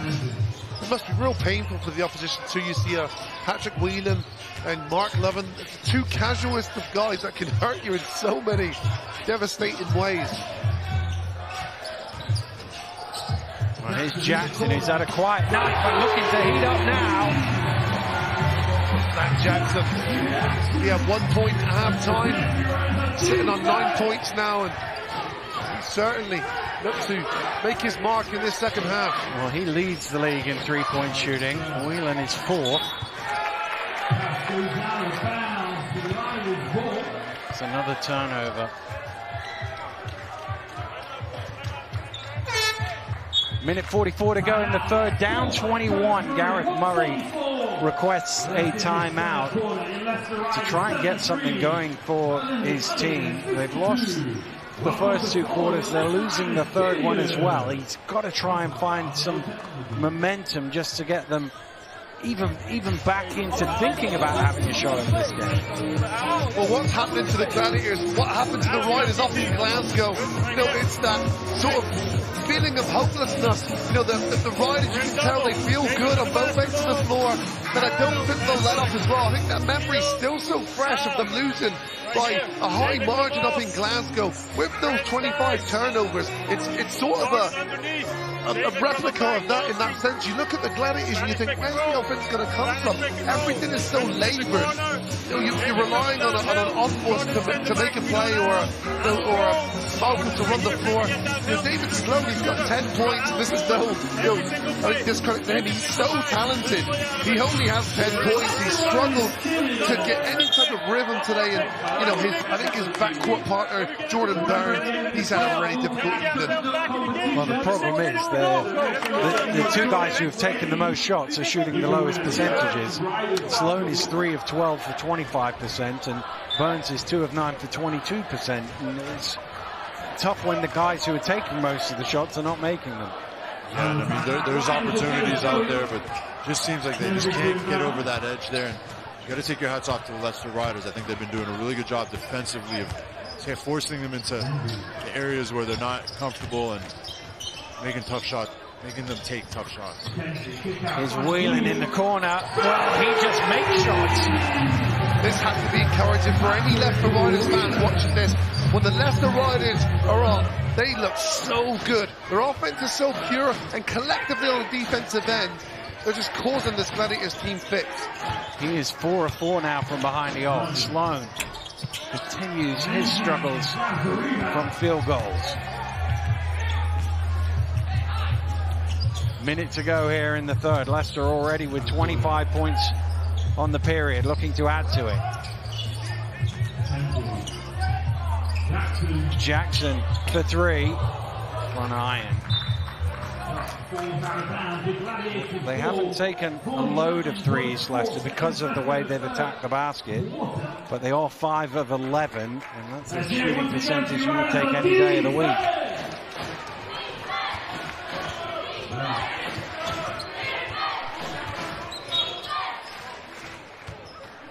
Foul called on Adekoya off the ball.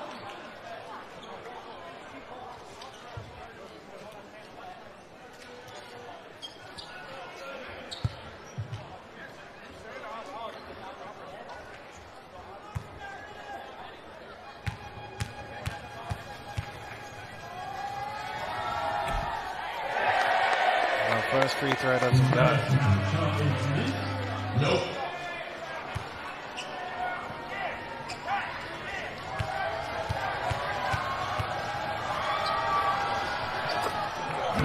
Second one is good. They're still 23 points behind Caledonia. Here's Menzies. Whelan. Adekoya fakes the pass, kicks it out to Whelan. 5 of 5 for Patrick Whelan from behind the arc. He's that good, he shakes his head. Unbelievable. 25 points now for Patrick Whelan.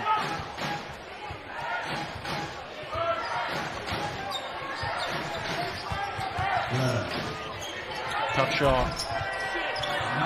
Malcolm has a quick look at the clock and realizes he has to heave it up. Another good quarter as far as the home team are concerned. Patrick Whelan continuing to shoot the lights out for the Leicester Riders. He has 25 with a quarter to play, and the Leicester Riders are well on top here at the Morningside Arena. 79-53. We'll have the fourth quarter when we return.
Welcome back to Leicester, where the Riders are in cruise control right now, up 26 with 10 to play against a team that have beaten them twice already this season. In the last 10 games, there's only one team beaten them. Great block from Menzies. That's what he's hired to do, is to protect that paint. Aaron Menzies, equal to that shot. Menzies at the opposite offensive end. Oh, nice off the window. Wow, using his body to create that space up the spin. And then a nice bank shot.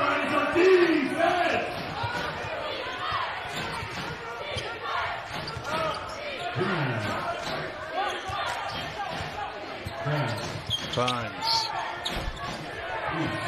Yeah, he's struggled a little bit. He struggled early, made a couple of shots, and then it's been slim picking since. 18% shooting from the floor.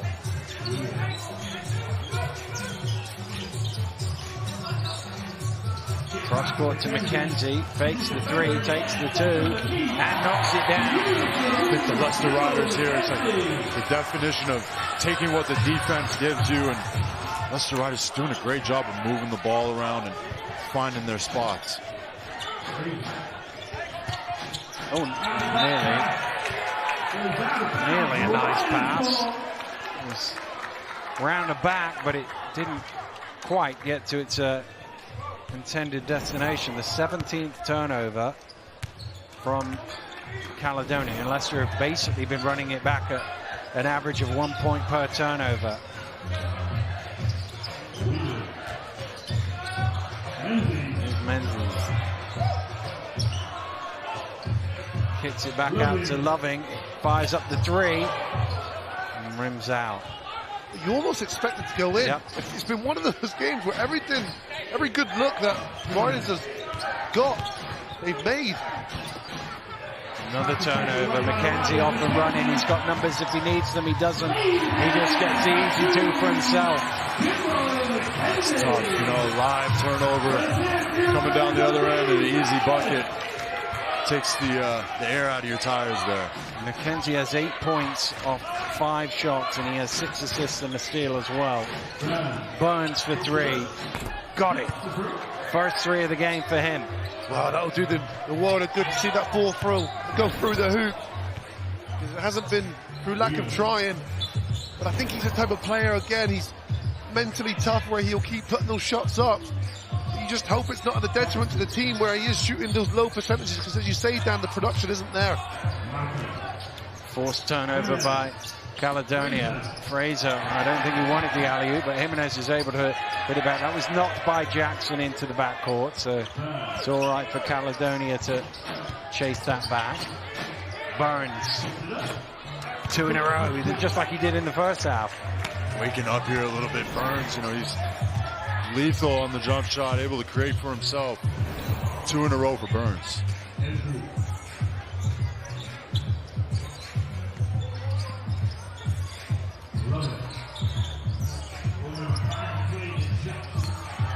Jackson,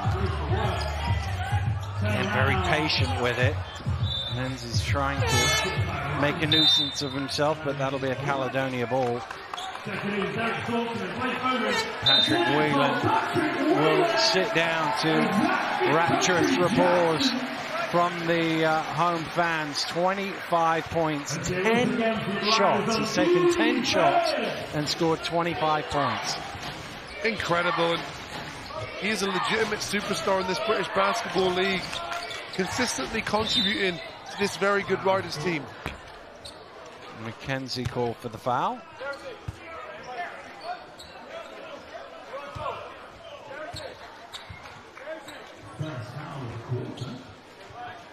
You just don't get more efficient than Patrick Whelan has been tonight. Double-double, 25 points, 10 rebounds, but it's the efficiency with which he's done it. As Menzies gets another block. Saved by McKenzie, but only to Onwas. That shouldn't be a... well, it should actually, bounced out. Correcting myself there on the shot clock reset. They got it right. It's right down as long as someone is. Yeah. You're not even looking at the shot clock, are you? Here's Bowman. Over to Thornton. Here's Bowman in the corner. Rebound, Menzies. Thornton shaking, spinning, trying to find some room. But his shot is short. Good defense there from Onwas. Wasn't able to get shook. Stuck with the play. Fraser running into traffic there. And the big long arms of Menzies. The defense has been that ferocious from the Riders. Everything has been contested and in good aggressive nature as well, without fouling for the Riders. Oh, Menzies down the lane with the hammer. Wow, nice little bounce pass there from Kimball McKenzie, which creates the space for a big dunking Menzies down the middle.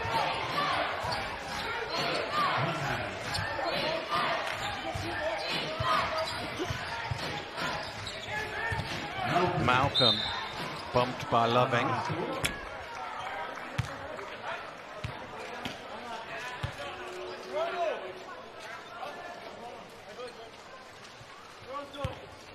It's on the pass, so it'll be an end-line ball.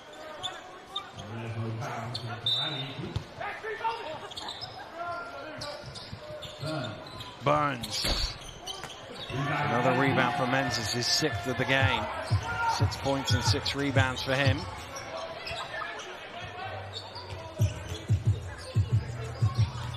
McKenzie with the quick step again, getting to the rim. Well, he noticed the mismatch there, and Ali Frazier was on an island by himself, and Kimball McKenzie takes full advantage of it. Leicester have 6 players with 9 or more points. Frazier is pinned, double blocked by Menzies. Goodness me. Aaron Menzies. Protection of the rim. Both force. Long, outstanded hands of Menzies. He is a big fella. He is a big fella. He was claiming that was Leicester possession. I think he might have been right there. The referee gives it back to Caledonia. Malcolm for 3, and Fraser Malcolm knocks down the triple. A little bit of life here from Caledonia, and almost one of those too little, too late situations. If they had a little bit more ball movement like that earlier in this game, it might have been a different story. Smart play from Malcolm too. He's like, all this blocking going on inside, I'm going to take my chances from the outside. Finish there from Thornton, doesn't get the roll.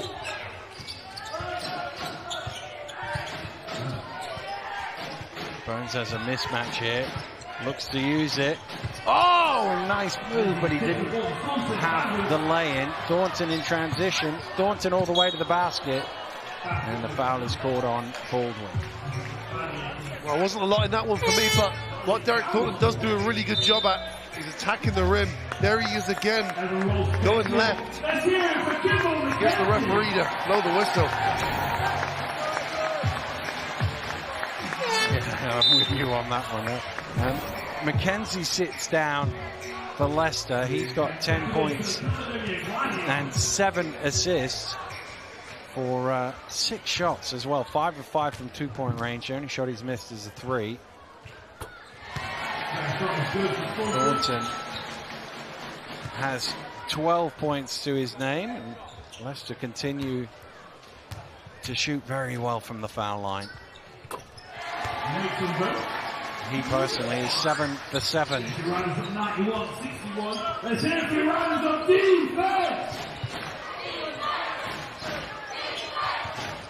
Burns. Menzies just got a pour on that. Malcolm was wide open underneath. And that's what they've done such a good job at from start to finish, this Riders team today. And this is the activity. You know, that should be an easy pass, easy layup, but it's not because of the active hands and just the willingness not to give up any easy baskets for the Riders. Burns driving in all the way to the rim. And that was where he used his speed to negate the size of Menzies and take the foul. Yeah, Burns doing a great job of recognizing the mismatch. This last couple plays, getting the switch out with the big man, and like you said, using that speed to get downhill and past the big man. outreached.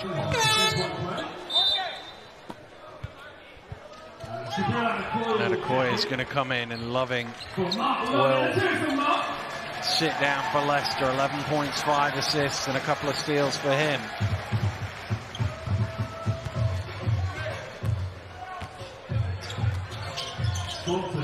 Thornton out to Adekoya. Again, he drives in strong. Fraser stands up. Barnes taking it to Menzies, unable to finish. Yeah, Menzies just doing enough to just be that rim protector. And Barnes is a natural scorer. You look at his resume as well. Went to Colgate University and New York City, and he was you look at his year 1 to 4, he scored the basketball every single year, good averages, and he comes into a Morningside arena where the defense is so tight. He's had to be really creative and really fight and scrap to get his 12 points this evening. Malcolm adds to his personal tally with the second 3 of the game. Nice little catch and shoot here from Malcolm. He's made his career off those type of shots, and another one draining it down. Thornton in the corner, looking to reply with 3 of his own. That's a good sign for him and all Rider fans, because we know how gifted he is going to the rim. But can he shoot the three-pointer at a high enough rate? Look comfortable there. Thornton almost with a steal. 2 Riders diving on the floor. Walsh has it. And it's wrapped up by Fraser. Possession arrow goes Leicester's way. I love it. You know, it's the game is gone, but yet both teams are still fighting. You can see a grudge match formulating here. I mean, this will be the 3rd time they've played each other. Caledonia got those first 2.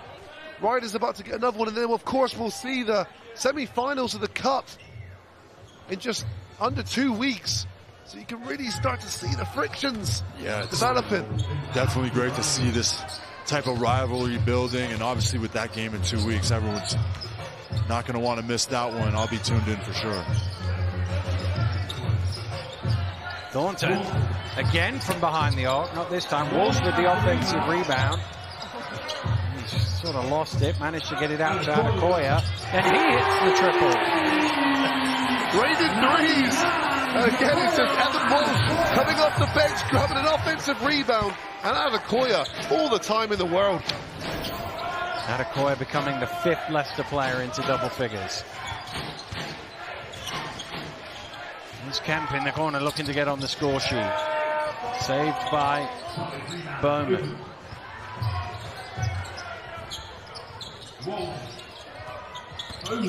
Bowman, de Menzies on the trail. He slaps the basket in frustration. He thinks he should be going to the line for 1, not 2 here.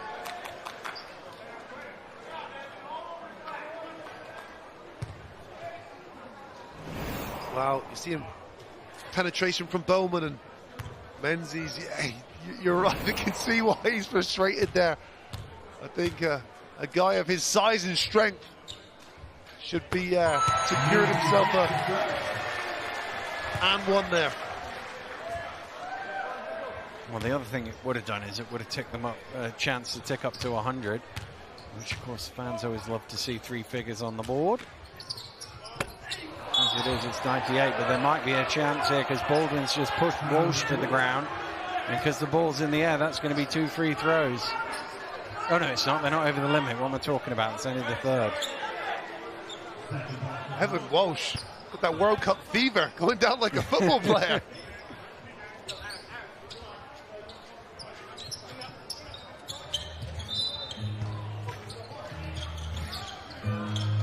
Back to Adekoya. Walsh has a look at the clock. Zorba rings out at the Morningside Arena. And that's a foul as Walsh tried to find Menzies again.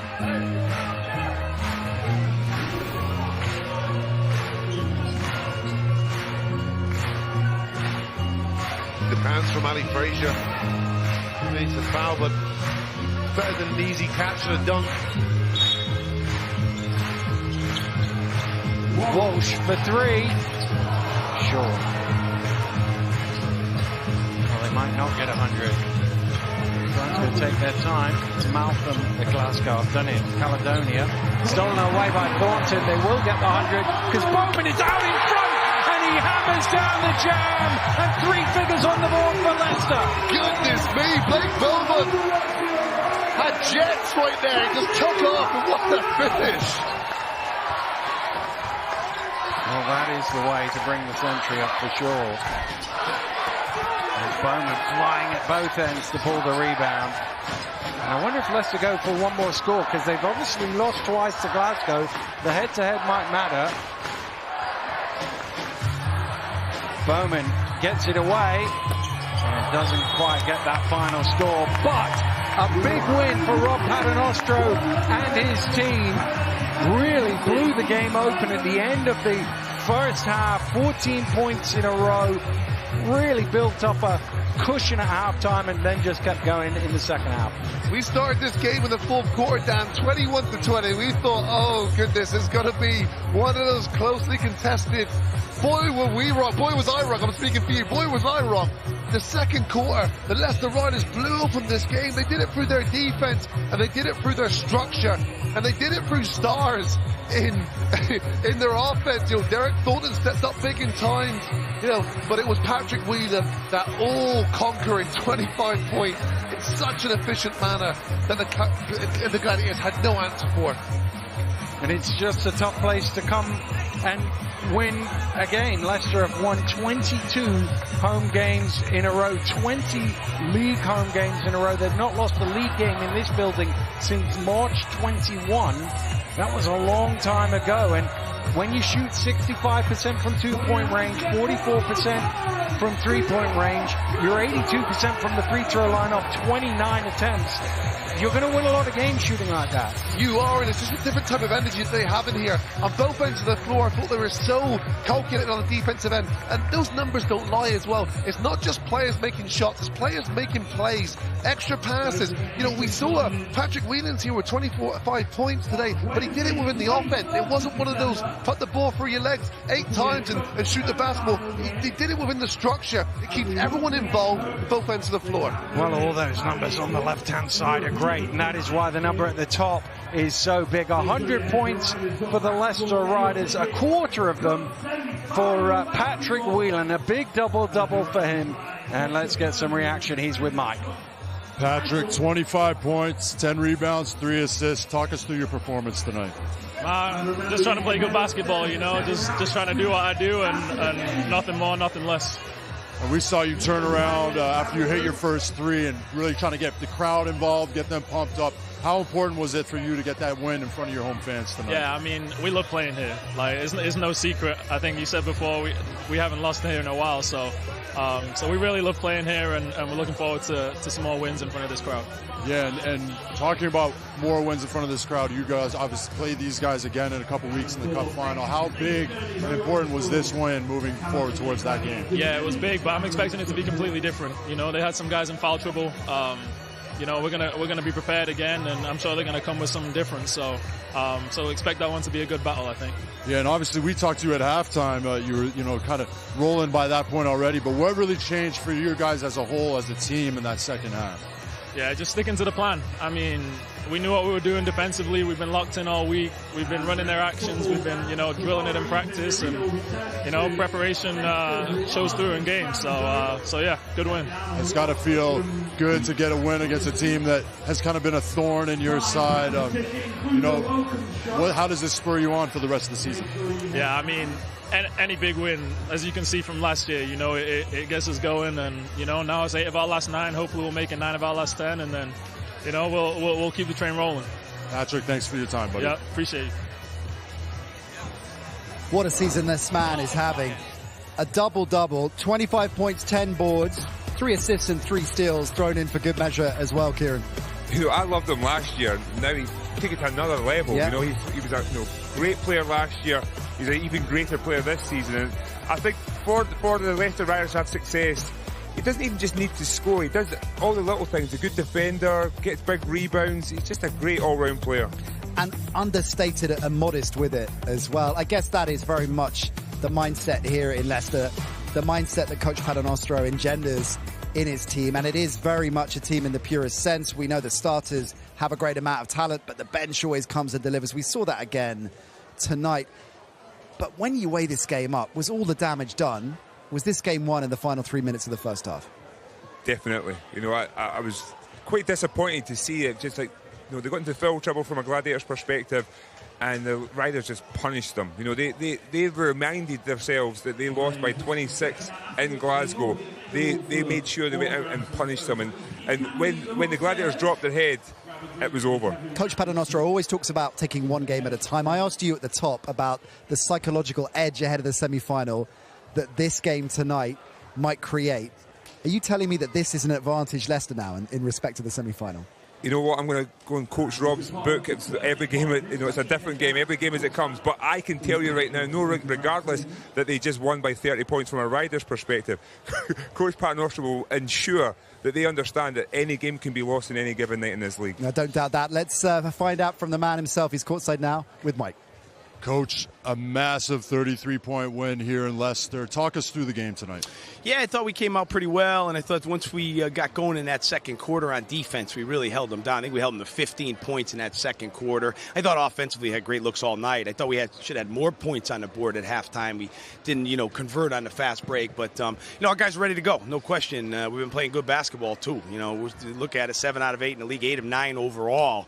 So we're on quite a run here. Guys are feeling more comfortable as the days go on, and you know, an incredible performance from the guys tonight. And the Gladiators, we talked about before, a bit of a thorn in your side this season. How important was it to get the win in front of your home crowd tonight? Yeah, it's, you know, different obviously being here. We've been great here, undefeated so far, and you know, they had foul trouble early. I thought that was important for us. We took advantage of that, but it is what it is for us. You know, obviously we lost a couple times to them, so the guys knew that, of course, but anytime we step on the floor, we want to have a good performance, and I feel like, you know, as always, I say the same thing. We want to be better at the end of the year than we are at the beginning, and I think, you know, slowly but surely we're getting there. And, you know, last game, 25 turnovers tonight, but much more efficient job. So taking care of the ball was obviously on the scout sheet. What else was on the scout sheet tonight? Second chance points, that was important. Those are two things that are very important for us. We feel like if we can get teams in the half court and defend, we'll be all right. And obviously take our chances on offense. You know, we felt like we had good looks up there before, and today we did take the chances. We shot the three pretty well. Pat Whelan was on fire. But, you know, 5 guys, 6 guys in double figures or so, a couple with 9. So really spread around really well. Good balance. Bench gave us a good lift. So great win for us tonight. Yeah, very balanced scoring, but then also a massive double-double from Patrick Whelan. Can you talk about his performance tonight? Yeah, Pat's a great player. We know that. I mean, he's a dead-eye shooter, but he does a lot of stuff on the floor. You know, I think that, you know, defensively he's very intelligent, smart, plays hard, and, you know, he's confident. I think that's the greatest thing about him is he never loses confidence, no matter what. And, you know, when the money's on the line, I love him the ball, you know, lining up that three-point shot. Coach, thanks for your time. Thank you. Happy Coach Paternostro, understandably, because he got a lot of big performances from his team, as he referenced there. Let's look at Kimball McKenzie, first of all. He's a player that is prototypical of this Riders roster because he rarely starts, Kieran. He's been an unsung hero for many years. But when he comes off the bench, he almost always delivers. Definitely. We think about the finals last year. He was a big playmaker down the stretch.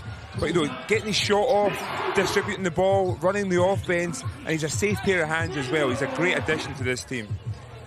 How different do you think this game might have been if Jeremiah Bailey hadn't got in foul trouble?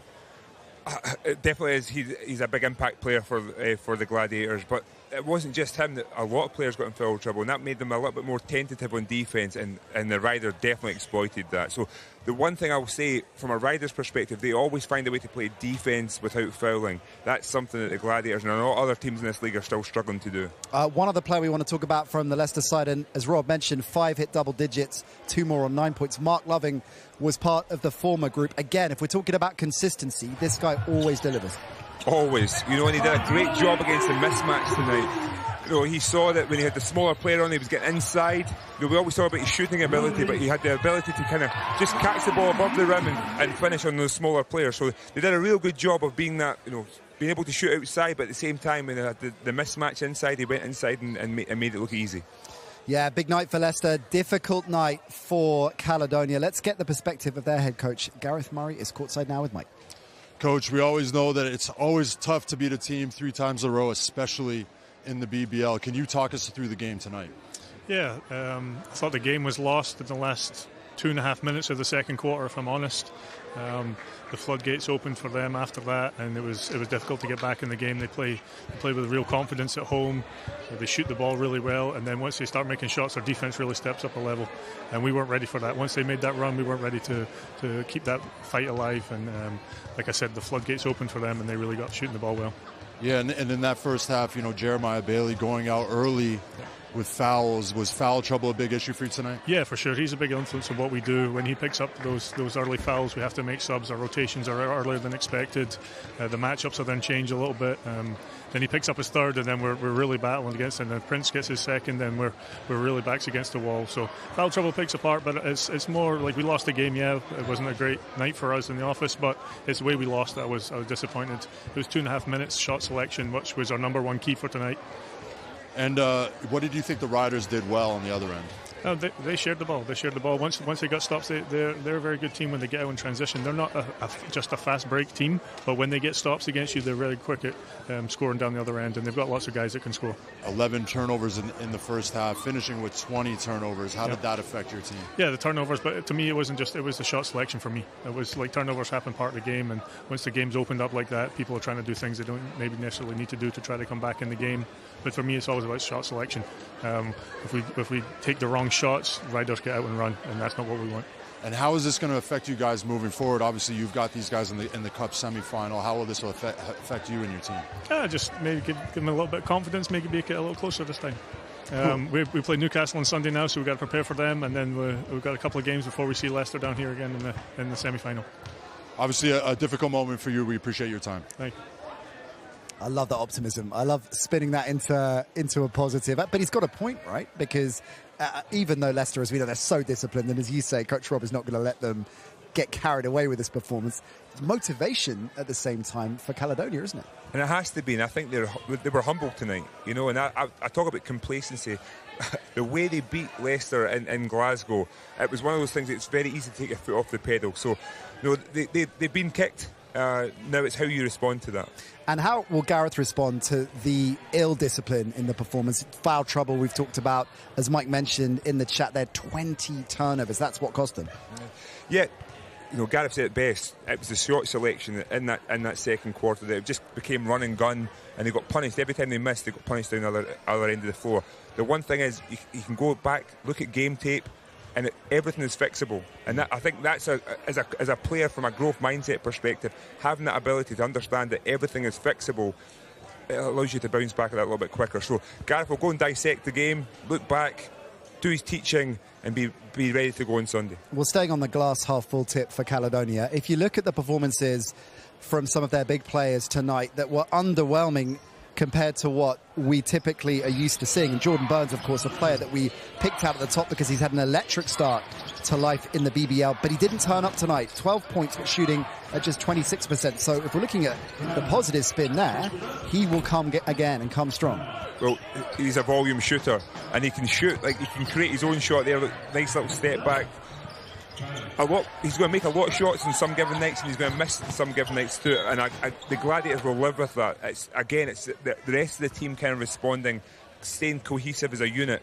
But Jordan Burns has a great upside, and I'm excited to see what he's going to bring the rest of this season. It is a long journey back, of course. I'm interested on a coach journey like this after a disappointing defeat. Typically, the mood is going to be downbeat. So what is Coach Murray's approach to that? Does he talk to players individually, leave them alone, let them wallow in it for a bit and pick it up tomorrow? What's the approach going to be on the road back? It's quite surprising because it depends. I was an absolute moan. You could not speak to me. I just wanted to be tapped out. But a lot of other players, they find a way. Maybe not talk about the game. Maybe watch something else. Used to watch the NBA because it was late nights. Right. So it really depends. It's like it's forgotten about. We're going to dissect it. Whatever happens, however you want to respond. So I'm sure Coach Murray's still the same way. He won't care if people are laughing and joking. Obviously, he'll be angry and he'll be probably watching the game tape himself. But tomorrow's another day. Yeah, they go again, and there's certainly a long way to go in this season and a big semi-final coming up to boot. Now, time for us to crown our play of the day. It was a close call. This one came in at the 11th hour, but in the end, no doubt about it. So athletic, playing above the rim, icing on the cake, Mr. 100, Bowman with the finish. it's great to see that young people still jumping without hurting their knees. It's always a promising sight. But he's been electrifying. I love to watch him on that baseline, but getting out on that break and putting on a show for Mr. Making it 100 points tonight. That was definitely a play of the night. Might well be in our plays of the week next week, so he could be getting anointed from Kieran Achara as well. Be a good week for him, as it has been indeed a good week for Leicester, and another good result for the Bristol Flyers, keeping up the pace at the top of the table. More trouble for the Surrey Scorchers. 78-60 the final there, and of course confirmation of that turn up 167. They cantered away at the end, didn't they, the Leicester Riders? Big win for them, and of course they are in that race at the top along with Bristol and London.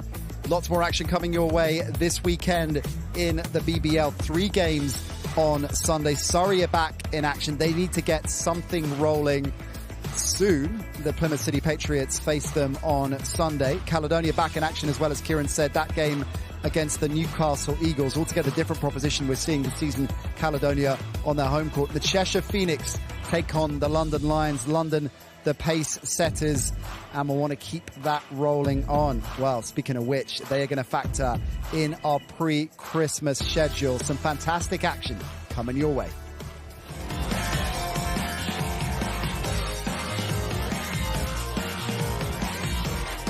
Rebound. Behind the back to Decker. Decker down the lane with the flush.